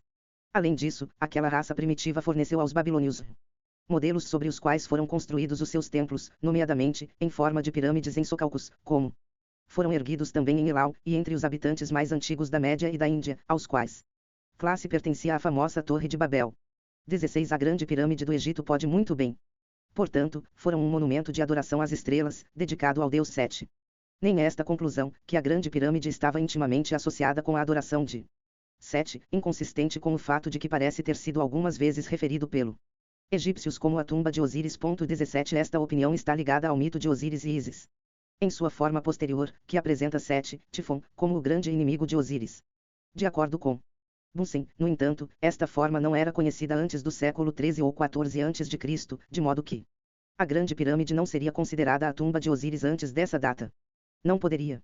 Foram assim considerados originalmente, pois sabemos que nem Kelps nem Sefrim receberam o nome de Osíris, uma honra que foi conferida pelos sacerdotes egípcios ao monarca posterior. Micerinos, devido à sua grande benevolência e justiça, ou, digamos, sua ortodoxa visões religiosas. O erudito Dupuy expressa a opinião de que o Agatodaimon, ou bom espírito, que os sabaians acreditavam repousar sob a pirâmide, era na realidade Osíris, o deus benevolente da natureza. O Agatodaimon dos primeiros egípcios foi, no entanto, Sete, o divindade especial do norte do Egito, e não estaremos errados em supor que a grande pirâmide foram erguidos pelos sabaians em sua homenagem. Ao fazê-lo, explicamos perfeitamente as características científicas que foram traçadas no estrutura. Os adoradores das hostes celestiais iriam, sem dúvida, em tão grande escala religiosa monumento como a Grande Pirâmide, incorporam todo o conhecimento astronômico que possuíam, e isso deve ter sido considerável. O historiador árabe, Abul Faraj, conforme citado por 15M Vivien de Saint Martin, em seu novo Dictionary de Geografia e Universalie Arábia. E veja o discurso preliminar, no Alcorão de Seila, quanto à tribo de Ade e outros povos primitivos da Arábia. 16 Esboços da História da Religião, Trad Engenheiro, p. 75. 17 Dupuy, L. Origine de Toulouse Cartes, Tom. Eu. Página 424. 22. Dupuy 18 diz que a religião dos caldeus e dos sabeanos era a mesma, e que os primeiros se distinguiram por suas observações astronômicas e estudaram a natureza, as estrelas e suas influências secretas. Nem isso era verdade apenas para os caldeus posteriores. Senhor Proctor observa que ninguém que considere a maravilhosa precisão com que, quase 2000 anos antes da era cristã, os caldeus determinaram o famoso ciclo da Saros, podem duvidar que tenham observado os corpos celestes durante vários séculos antes que pudessem ter alcançado tal sucesso. 19 Quanto aos caldeus posteriores, os judeus. O escritor Filo observa que eles fazem tudo depender do movimento das estrelas, que eles consideram os árbitros soberanos da ordem do mundo. Eles limitam sua homenagem ao visíveis, e não formam nenhuma ideia do ser invisível e intelectual, pelo contrário, em observando a ordem do mundo, pensam ver nele a própria divindade, que exerce seu poder pelos movimentos do Sol, da Lua, dos planetas e das estrelas fixas, pelo sucessivas revoluções das estações, e pela ação combinada do céu e do Terra. 20. Uma religião como esta não poderia ter monumento mais adequado do que um vasto observatório astronômico, que a Grande Pirâmide provavelmente era, até que pelo menos foi concluída com a morte de seu fundador real. O edifício era um símbolo digno do notável sistema religioso que, de acordo com escritores antigos, uma vez permeou quase todo o mundo, e foi dito ter foi fundada por Sete, filho de Adão. De acordo com Filo, Abraão foi educado em sua princípios que ele sustentava, até que, ao abrir os olhos, viu a luz e reconheceu no universo um guia soberano, de quem ele não suspeitava antes. 18 Tom, eu. Página 7. 19 Mitos e Maravilhas da Astronomia, p. 73. 20 Tratado sobre Abraão, sec. 15. 23. Vê Adoração de Sete e da Serpente. A associação do nome do deus Sete com a Grande Pirâmide, uma estrutura que parece incorporar ou ter uma relação com as principais verdades científicas reconhecidas pelos antigos mundo, lança luz sobre certas ideias acalentadas quanto à natureza daquela divindade. O deus de a inteligência dos egípcios era Tot, o Hermes dos Sabaians. Hermes foi, no entanto, chamado de filho de Sete, e esta divindade deve, em certo sentido, ser identificada com Tot. Em uma passagem do Livro dos Mortos, o primeiro tem o nome Tet que, segundo Bunsen, insinua que Tot herdou muitos dos atributos de 7.1. Na verdade, pode mostrar que eles são os mesma divindade. Sete era o verdadeiro deus da sabedoria, e os pilares de Sete, sobre os quais, de acordo com Joséfo II, estava inscrito o conhecimento astronômico do mundo antigo, eram os mesmos que aqueles mencionados em uma obra apócrifa atribuída a Hermes, que, segundo Cedrenus, afirmou que Enoque, prevendo a destruição da Terra, havia inscrito a ciência da astronomia sobre 2 pilares. 3. Por estas estruturas pretendia-se provavelmente os 2 grandes pirâmides de Gizé, que parecem originalmente ter muitas inscrições em sua parte externa. Coberturas. Macrise cita vários autores sobre a origem das pirâmides, e entre outros declarações foi dito que foram construídos por Surida, e que o primeiro foi dedicado a história e astronomia, e o segundo para o conhecimento médico. 4. Como Sete, Tot ou Hermes era o deus da sabedoria, então a serpente era seu emblema, e especialmente ligada a isso. Deus e com outras divindades de características semelhantes. Sábios como Serpentes. 5 e inofensivos como pombas, é um ditado antigo, que provavelmente tem um significado mais profundo do que o normalmente atribuído a isto. A conexão entre a serpente e a ideia de sabedoria é bem vista no hinduísmo. Lenda quanto aos Nagas. Ferguson comenta, os Naga aparecem em todos os lugares no Vainava. Tradição. Não há representação mais comum de Vishnu do que repousar sobre o Sesha, a cobra celestial de 7 cabeças, contemplando a criação do mundo. Os Upanishads. Referência à ciência das serpentes, o que significa a sabedoria dos misteriosos Nagas que De acordo com a lenda budista, residem sob o Monte Meru e nas águas do mar terrestre. Mundo. Disse que um dos livros sagrados dos budistas tibetanos foi recebido de os Nagas, que, diz Shlagentvet, são criaturas fabulosas, da natureza das serpentes, que ocupam um lugar entre os seres superiores ao homem e são considerados protetores da lei do o Buda. Disse que Sakyamuni ensinou a esses seres espirituais uma abordagem mais filosófica, sistema religioso do que aos homens, que não eram suficientemente avançados para compreendê-lo na época de sua aparência. A serpente ocupa um lugar análogo nas ideias religiosas do mundo moderno. Hindus. Siva 6. Como Sumbo, é o patrono da ordem bramânica e, como demonstrado por ser 3 olhos, é essencialmente um deus que possui elevados atributos intelectuais. Vishnu também é um deus de sabedoria, mas, apesar da associação do Sesha com ele, de um nível um pouco inferior. Tipo, tal como é distintivo dos adoradores da verdade sob seu aspecto feminino. A serpente esteve conectado com o deus da sabedoria desde os primeiros tempos dos quais temos qualquer aviso histórico. Este animal era o símbolo especial de Tototot, uma divindade primitiva de 1. Egito, volume 3.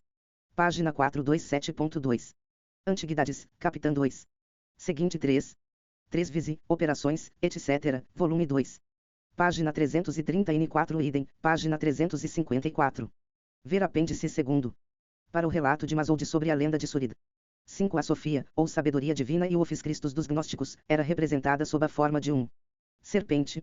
História crítica do gnosticismo de Matar, Plenitas 2. ABC. A matéria parece identificar o Office com o deus Knev, P32. 6. Siva pareceria ser a mesma divindade que Saturno, e possivelmente, portanto, como Set, 7, um fato que confirma a personagem serpente da última divindade nomeada. 24. Mitologia sírio-egípcia, e de todos aqueles deuses, como Hermes e Sete, que podem ser conectado com ele. Isto é verdade também para o terceiro membro da tríade caldeia primitiva. É o Roa. Segundo Sarene Rawlinson, os títulos mais importantes desta divindade referência suas funções como fonte de todo conhecimento e ciência.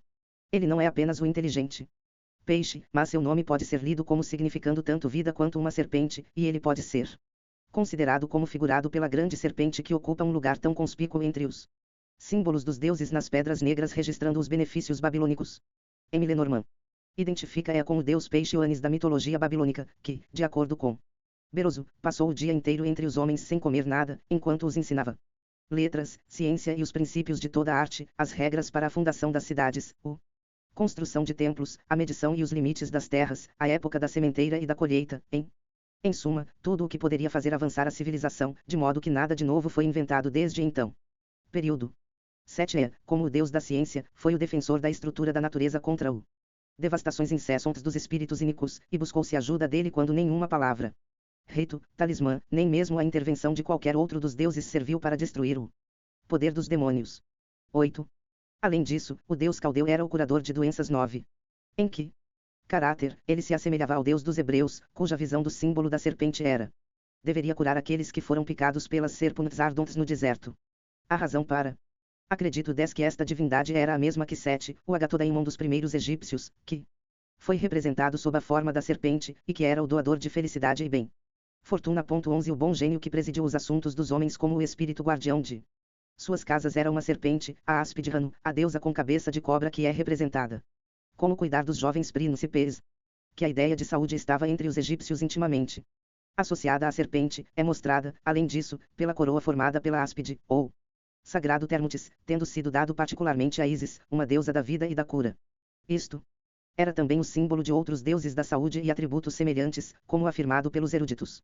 Dupuy nos capítulos intitulados Esculápio, Serapis, Plutão, Esmun, Knef todos os divindades com os atributos da serpente 12 é notável que um santo muçulmano do alto ainda se pensa que o Egito aparece sob a forma de uma serpente e cura as doenças que afligem os peregrinos ao seu santuário. O poder de cura é uma evidência da posse de sabedoria, e também o poder de influenciar as mudanças atmosféricas. Este é o máximo atributo importante e, como aponta o Sr. Ferguson, uma característica principal das serpentes.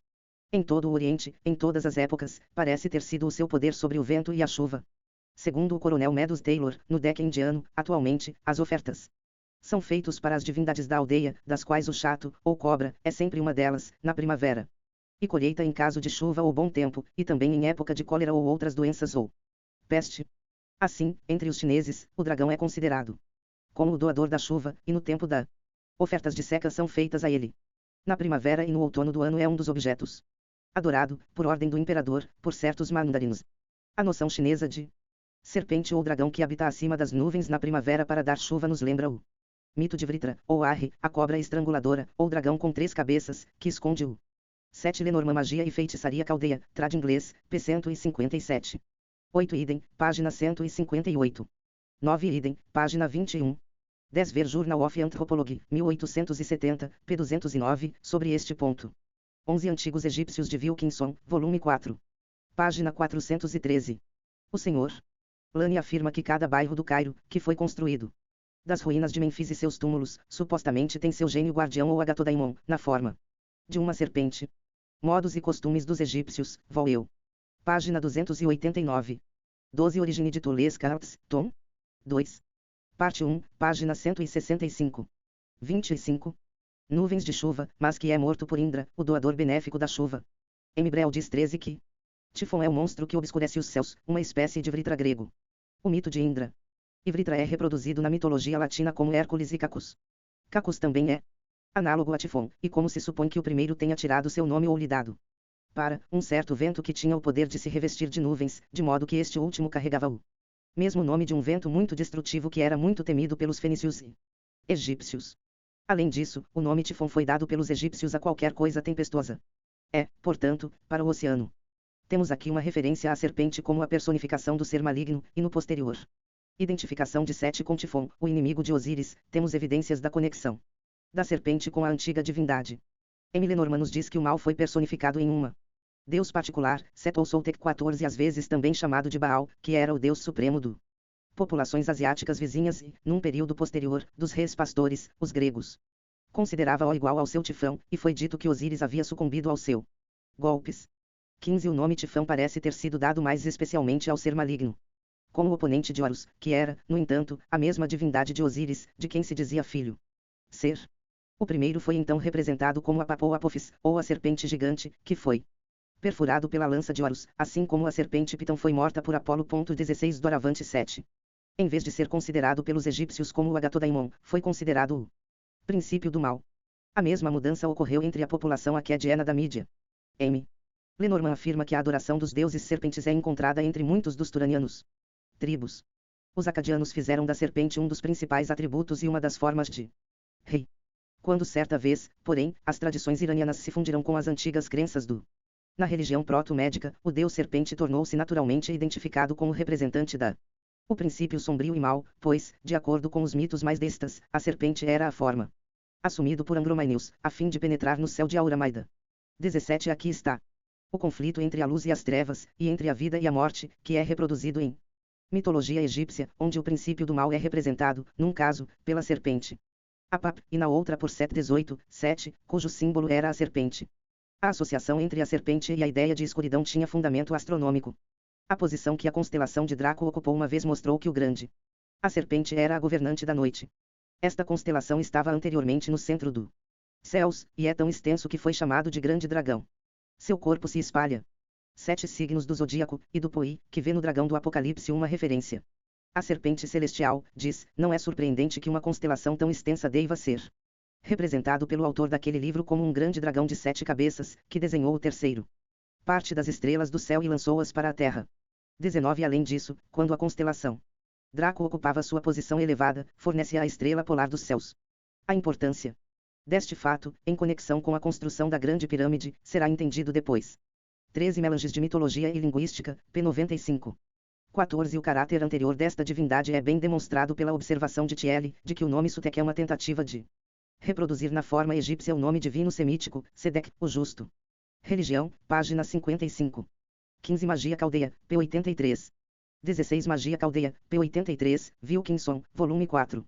pp 395, 435, Apophis, pode ter dado nome a Papi, e rei egípcio, que viveu cerca de um século depois de Kelps, e também de Apep, ou Apapus, um dos reis Ixos. A menos que a serpente gigante tenha tirado este título do antigo monarca. 17 Magia Caldeia, p. 232 18 Thiele, Esboços da História das Religiões, p. 47, também, História da Religião Egípcia, vol. Eu página 72 19 do Poi, tom 3 página 255. 26. O que foi dito sobre a associação da pirâmide com o deus Sete? Essa estrutura foi erguido, não apenas como um túmulo para o seu fundador, mas como um templo monumental em homenagem a uma divindade, cujo símbolo especial era a serpente, o emblema da sabedoria da raça primitiva cujo.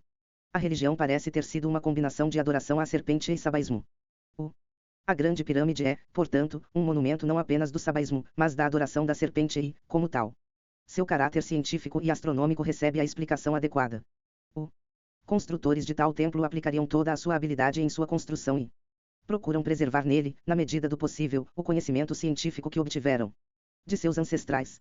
De acordo com um manuscrito copta, nas paredes das pirâmides estavam escritos os mistérios de ciência, astronomia, geometria, física e muito conhecimento útil.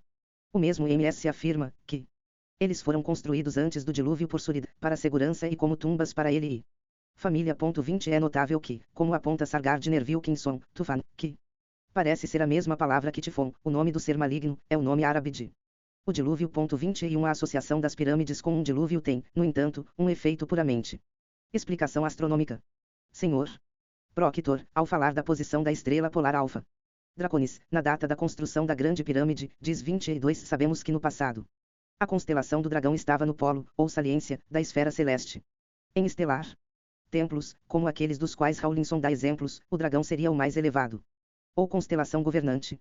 E aqui, de passagem, pode interessar ao leitor notar que, alguns acham evidência nesta relação de que quando os escritores antigos falavam do velho dragão como tendo sido lançado do céu, carregando 2/3 dos seres celestiais com ele, foi feita referência inconscientemente, talvez, por parte do narrador, a alguma tradição de falecimento ou queda do dragão de sua antiga posição dominante entre as constelações. Aqueles que assim interpretar registros antigos, muito mais antigos que a história judaica, encontram em Hércules, com seu calcanhar atacado pela serpente, como nas figuras da nossa constelação, o primeiro Adão, em Ofinco, o portador da serpente, o segundo Adão. Em Argo eles encontram a arca. Na verdade, em toda uma série de constelações eles encontram a história do dilúvio. Em Aquário, com os riachos jorrando de seu jarro de água, eles encontram o início do dilúvio. No rio Eridanos e nos mares em que peixes e o grande monstro marinho Cetus parecem nadar, eles veem retratada a prevalência de águas profundas sobre toda a terra. O corvo dos céus é o corvo da narrativa do dilúvio. Argo é a arca, mostrada como se fosse apenas a metade da popa de um grande navio alojado no montanha.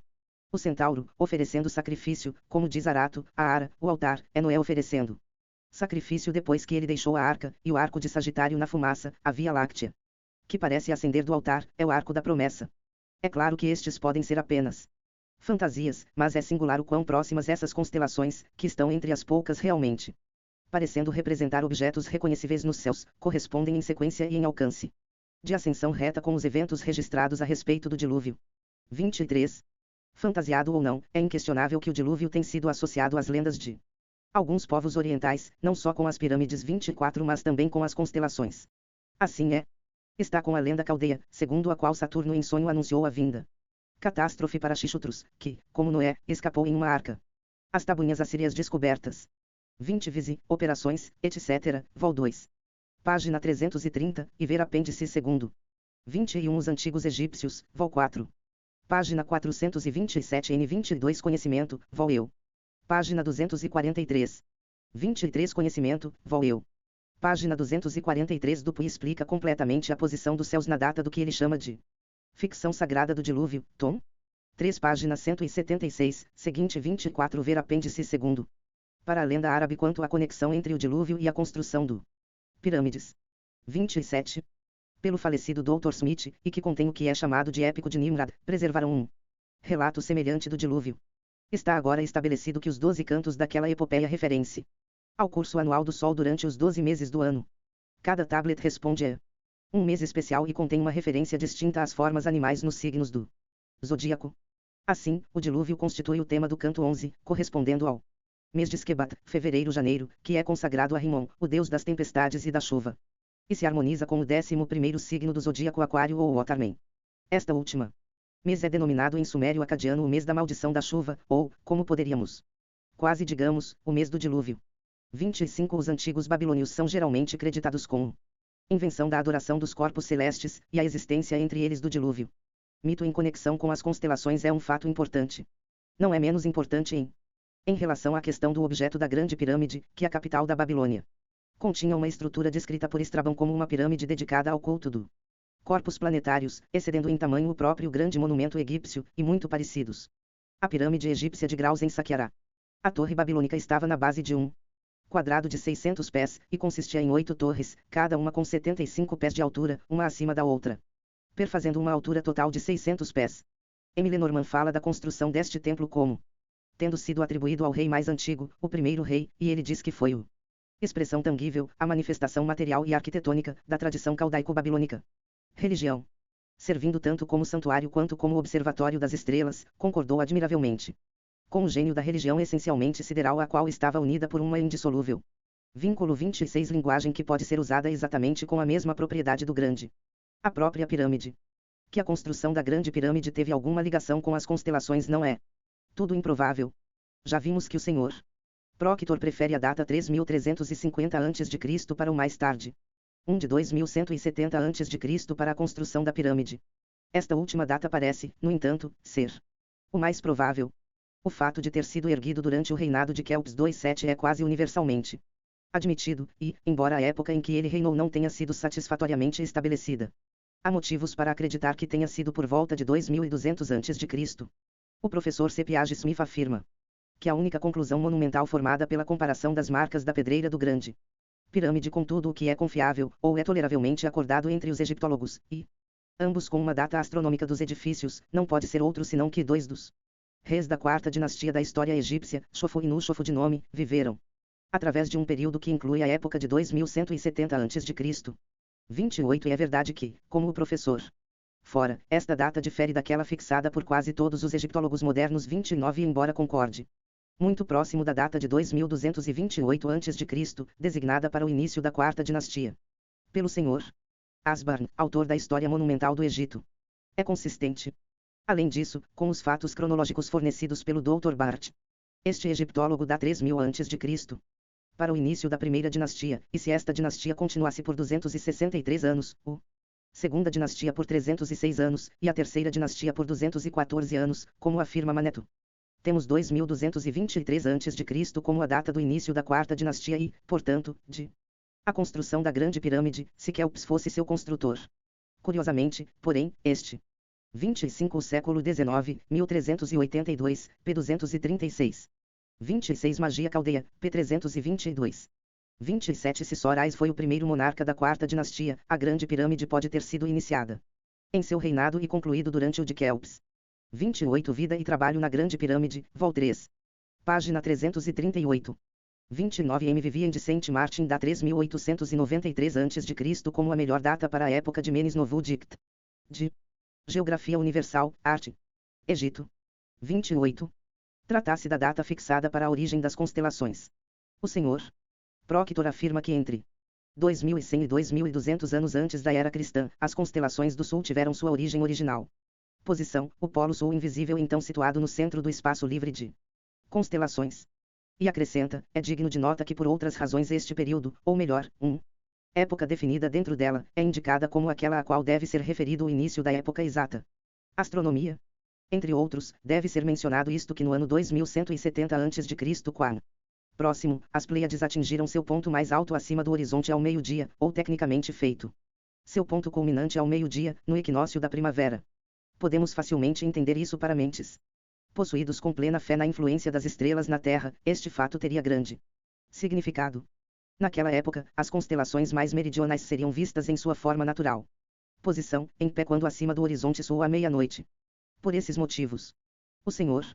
Proctor afirma que o período em que as antigas constelações do Sul foram formadas ocorreram entre 2400 e 2000 anos antes da era cristã. Ele considera isso altamente provável, além disso, que o ano 2170 a.C. pode ser considerada como a data, não como o início da astronomia, mas da introdução de um novo sistema astronômico, a substituição do uso dos 12 signos zodiacais para as 28 mansões lunares. Supondo que conclusão seja correta, temos uma coincidência notável entre a data do invenção do zodíaco e da construção da grande pirâmide. Se for verdade, porém, como Dupuy supôs que os egípcios inventaram as constelações, o acordo entre aqueles datas foi provavelmente mais do que uma coincidência.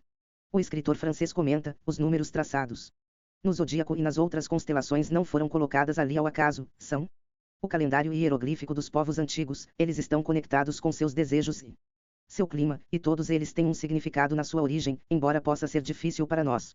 Agora, para descobrir o sentido de todos os símbolos.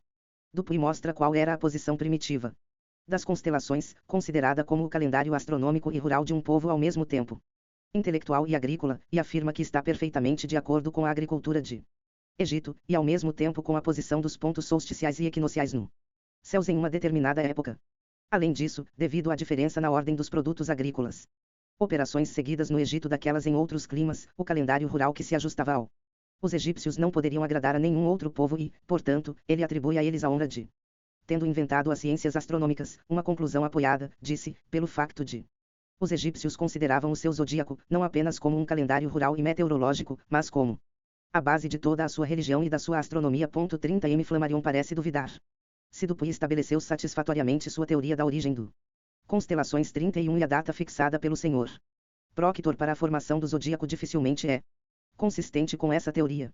É possível, no entanto, que embora as constelações tenham sido formadas pelos caldeus muito antes dessa data, os signos zodiacais só então foram organizados em uma ordem para se harmonizar com o clima do Egito pelos colonos deste país. Sr. Proctor, depois de consertar o limites prováveis do local onde as constelações se formaram, entre 35 e 39 graus norte do Equador, diz, a Grande Pirâmide, como sabemos, está a cerca de 30 graus ao norte do Equador, mas também sabemos que os seus arquitetos viajaram para sul em busca de um local adequado para isto. Um dos seus objetivos pode ter sido obter uma visão mais completa da esfera estelar ao sul de sua constelações. 32 Esta sugestão é muito importante, pois pressupõe que o constelações foram formadas antes da construção da pirâmide e, portanto, que a data de o último evento não pode ter sido anterior ao primeiro. O Sr. Proctor vai além, no entanto, e até sugere que um dos objetos que os arquitetos da Grande Pirâmide 30 Origine de Toulouse Cartes, tom 3 página 339. 31 Histoire du Sil, p. 153. 32 Mitos, etc., p. 362. 29. Pode ter tido foi a construção de um edifício que indica a época em que o novo sistema foi entrou e definindo em suas proporções, suas passagens internas e outras características. Elementos fundamentais do novo sistema. A construção daquele edifício implica proficiência considerável em observação astronômica e, portanto, diz o Sr. Proctor, o ano 2170 a.C. pode muito bem ser considerado como definidor da introdução de um novo sistema de astronomia, mas certamente não o início da astronomia em si. 33 Esse ano se torna, no entanto, a data da própria pirâmide, e na sugestão de que se destinava a comemorar a substituição dos 12 signos zodiacais pelos 28 lunares. Mansões, temos uma forte confirmação da opinião expressa nestas páginas de que a Grande Pirâmide era um monumento do sabaísmo e foi erguida em homenagem a Sete, o Agatodaimon do mundo antigo e consagrado à sua adoração. 33 Idem, página 360. 30. Observação. Uma das mais curiosas séries de relações encontradas pelos piramidais está ligada a grande cofre, ou sarcófago, da Câmara do Rei. John Taylor e seus seguidores afirmam que este cofre tem a mesma capacidade da arca e da pia do hebreu tabernáculo, e que o mar fundido do Templo de Salomão tinha apenas 50 vezes essa capacidade. E exatamente igual em espaço cúbico interior ao conteúdo da própria Câmara do Rei. Não há nada de absurdo ou improvável em existir tal relação entre aqueles versos, se a pirâmide fosse um templo dedicado ao deus Sete. A julgar, de facto, pela analogia apresentada pelo uso hindu, o cofre era um coxo sagrado, preenchido pelos sacerdotes em certos festivais com água sacramental e flores de lótus. Esta explicação de seu uso foi dado ao Sr. Street John por alguns brahmanes eruditos, que disseram que a Grande Pirâmide era uma templo, e que se tivesse uma comunicação subterrânea com o Nilo, deveria ter sido destinado ao culto de Padma Devi. Um dos primeiros escritores ingleses, o Sr. Shaw, parece eram da mesma opinião, pois pensava que o cofre se destinava ao celebração do culto místico de Osíris, e ele supôs que continha imagens, vestimentas e utensílios sagrados, ou água para lustração. Se substituirmos Osíris por Sete, a opinião estará próxima da verdade. A chamada Câmara do Rei, da qual um entusiasta o piramidal diz, as paredes polidas, os materiais finos, as grandes proporções e o lugar exaltado falam eloquentemente das glórias que ainda estão por vir, se não da Câmara das Perfeições. 2. De Kelps. Tumba, era provavelmente o local onde o iniciado era admitido depois de ter passado por a estreita passagem ascendente e a grande galeria, com sua terminação inferior, que gradativamente preparou-o para a fase final dos mistérios sagrados. Referido pelo Coronel Visi, Appurations, etc., Vol 2. Página 313. 2 Este era um dos nomes da câmara principal de uma tumba. Veja Registros do Passado, Vol 12. Egípcio. Textos, página 106. 31. Apêndice I. O seguinte é o relato do Dr. Sprenger, retirado de fontes árabes e sírias, sobre Sete e Hermes, em conexão com as pirâmides de Gizé. Ele diz, conforme citado pelo coronel Vizinu. Segundo volume da sua obra, página 364. Na História Ante-Islâmica de Abulfeda, editada por Fleischer, p. 16, afirma-se que a Síria foi um dos primeiros países habitados, e que a língua siríaca foi a primeira a ser falado, que a língua sabaiã foi estabelecida por Sete e Edris, e Nak, que havia uma cidade chamada Ara, para onde os peregrinos recorriam, como fizeram com as duas grandes pirâmides de Gizé, um dos quais seria o túmulo de Edris, e o outro de seu filho Siabi, onde celebravam como festival o dia em que o sol entrava no signo de Áries. No Melevanaio MS 47 em Nick. Ket, Hermes é representado como o aluno de Agatodaimon. Em outro relato, MS 785, Gato de Uri. Agatodaimon é mencionado como rei do Egito.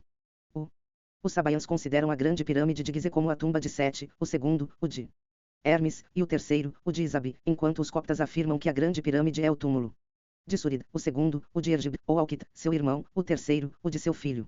Sprenger diz ainda, na crônica síria de Bar-Hebraeus, traduzida para o latim pelo professor Bruns, disse que Enoque inventou as letras e a arquitetura, sob o título de Trismegisto, ou de Hermes, por ter construído muitas cidades e estabelecido leis, por ter ensinado adoração a Deus e astronomia, para dar esmolas e dízimos, para oferecer primícias, libações, etc., abster-se de alimentos ilegais e de embriaguez, e celebrar festas no nascer do sol, ou luas novas, e na ascensão dos planetas.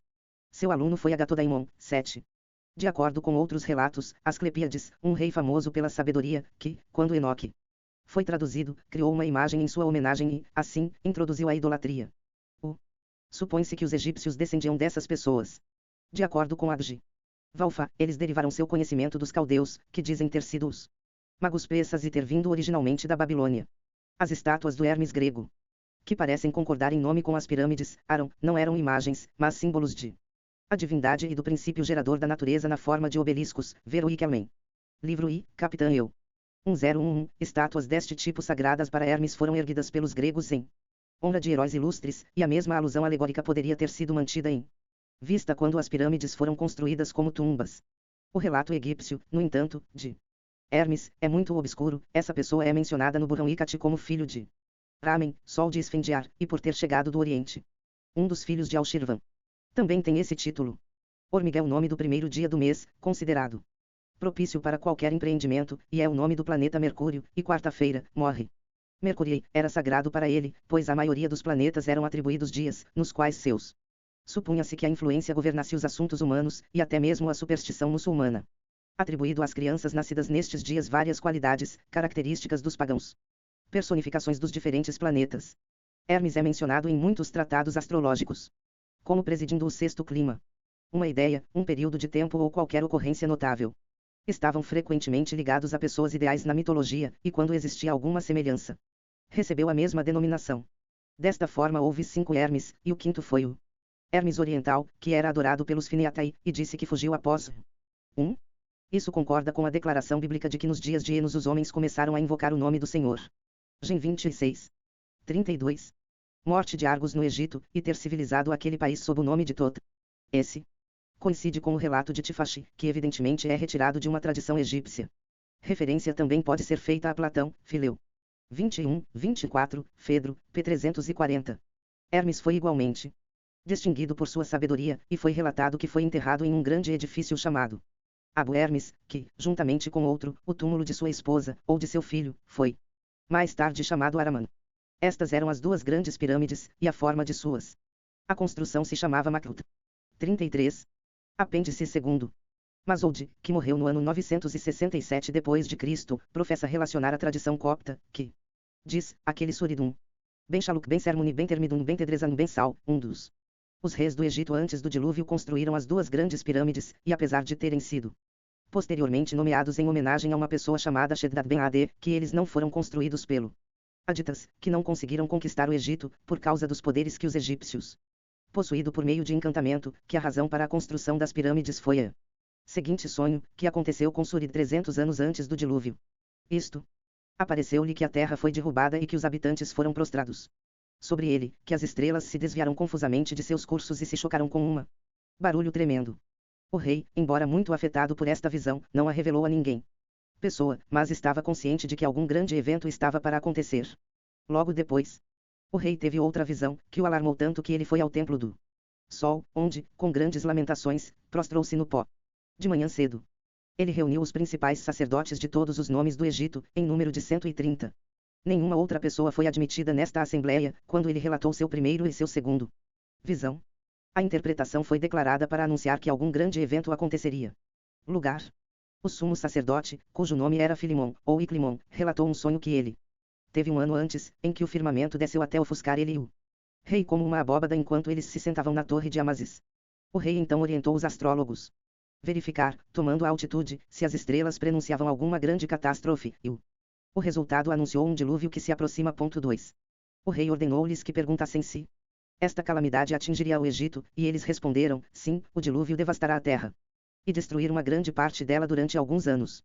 Ele ordenou-lhes que perguntassem se a terra tornar-se novamente frutífero ou se continuaria coberto de água. Eles responderam que sua antiga fertilidade retornaria. O rei exigiu o que aconteceria então.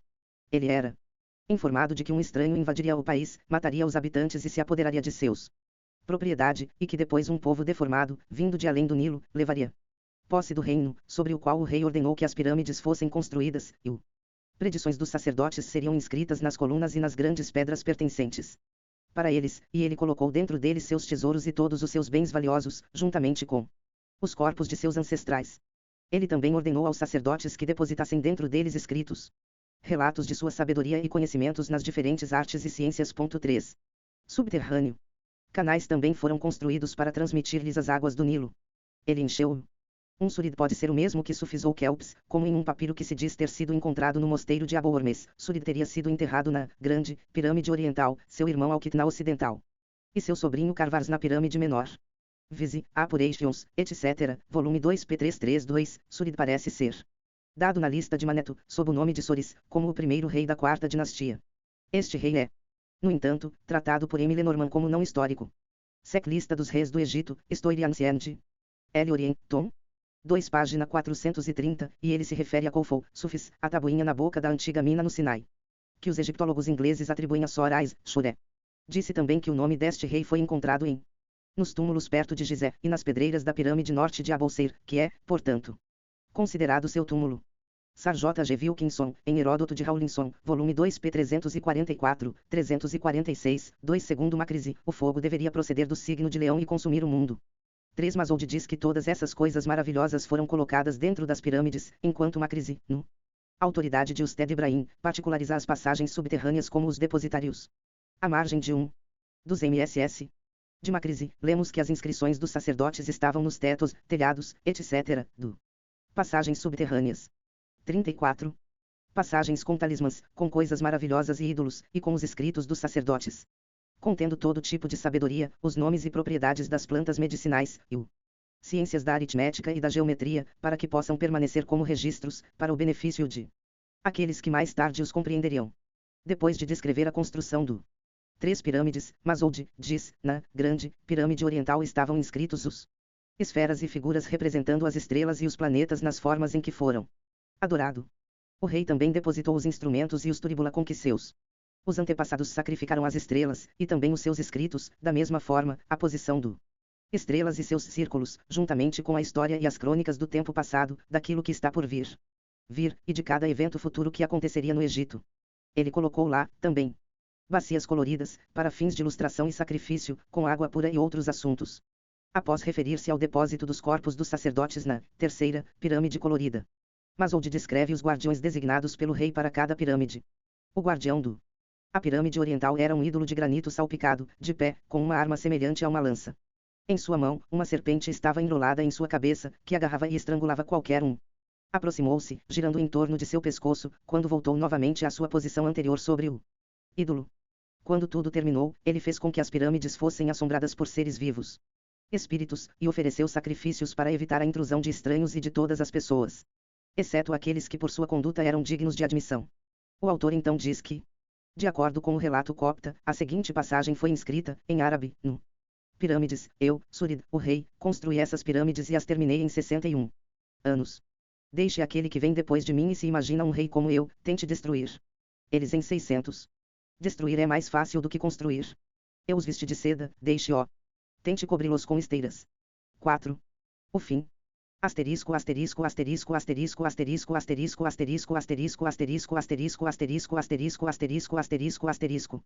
Sou Julie, a mulher que dirige o Global Grey, o site onde este e-book foi publicado. Publicado. Estas são minhas próprias edições formatadas e espero que você tenha gostado de ler isto. Em particular, se você tem este livro porque o comprou como parte de uma coleção, muito obrigado pelo seu apoio. Se você baixou gratuitamente, considere, se ainda não o fez, fazer um pequeno doação para ajudar a manter o site funcionando. Se você comprou isso na Amazon ou em qualquer outro lugar, você foi enganado por alguém. Pegar e-books gratuitos do meu site e vendê-los como se fossem seus. Você definitivamente deveria conseguir um reembolso.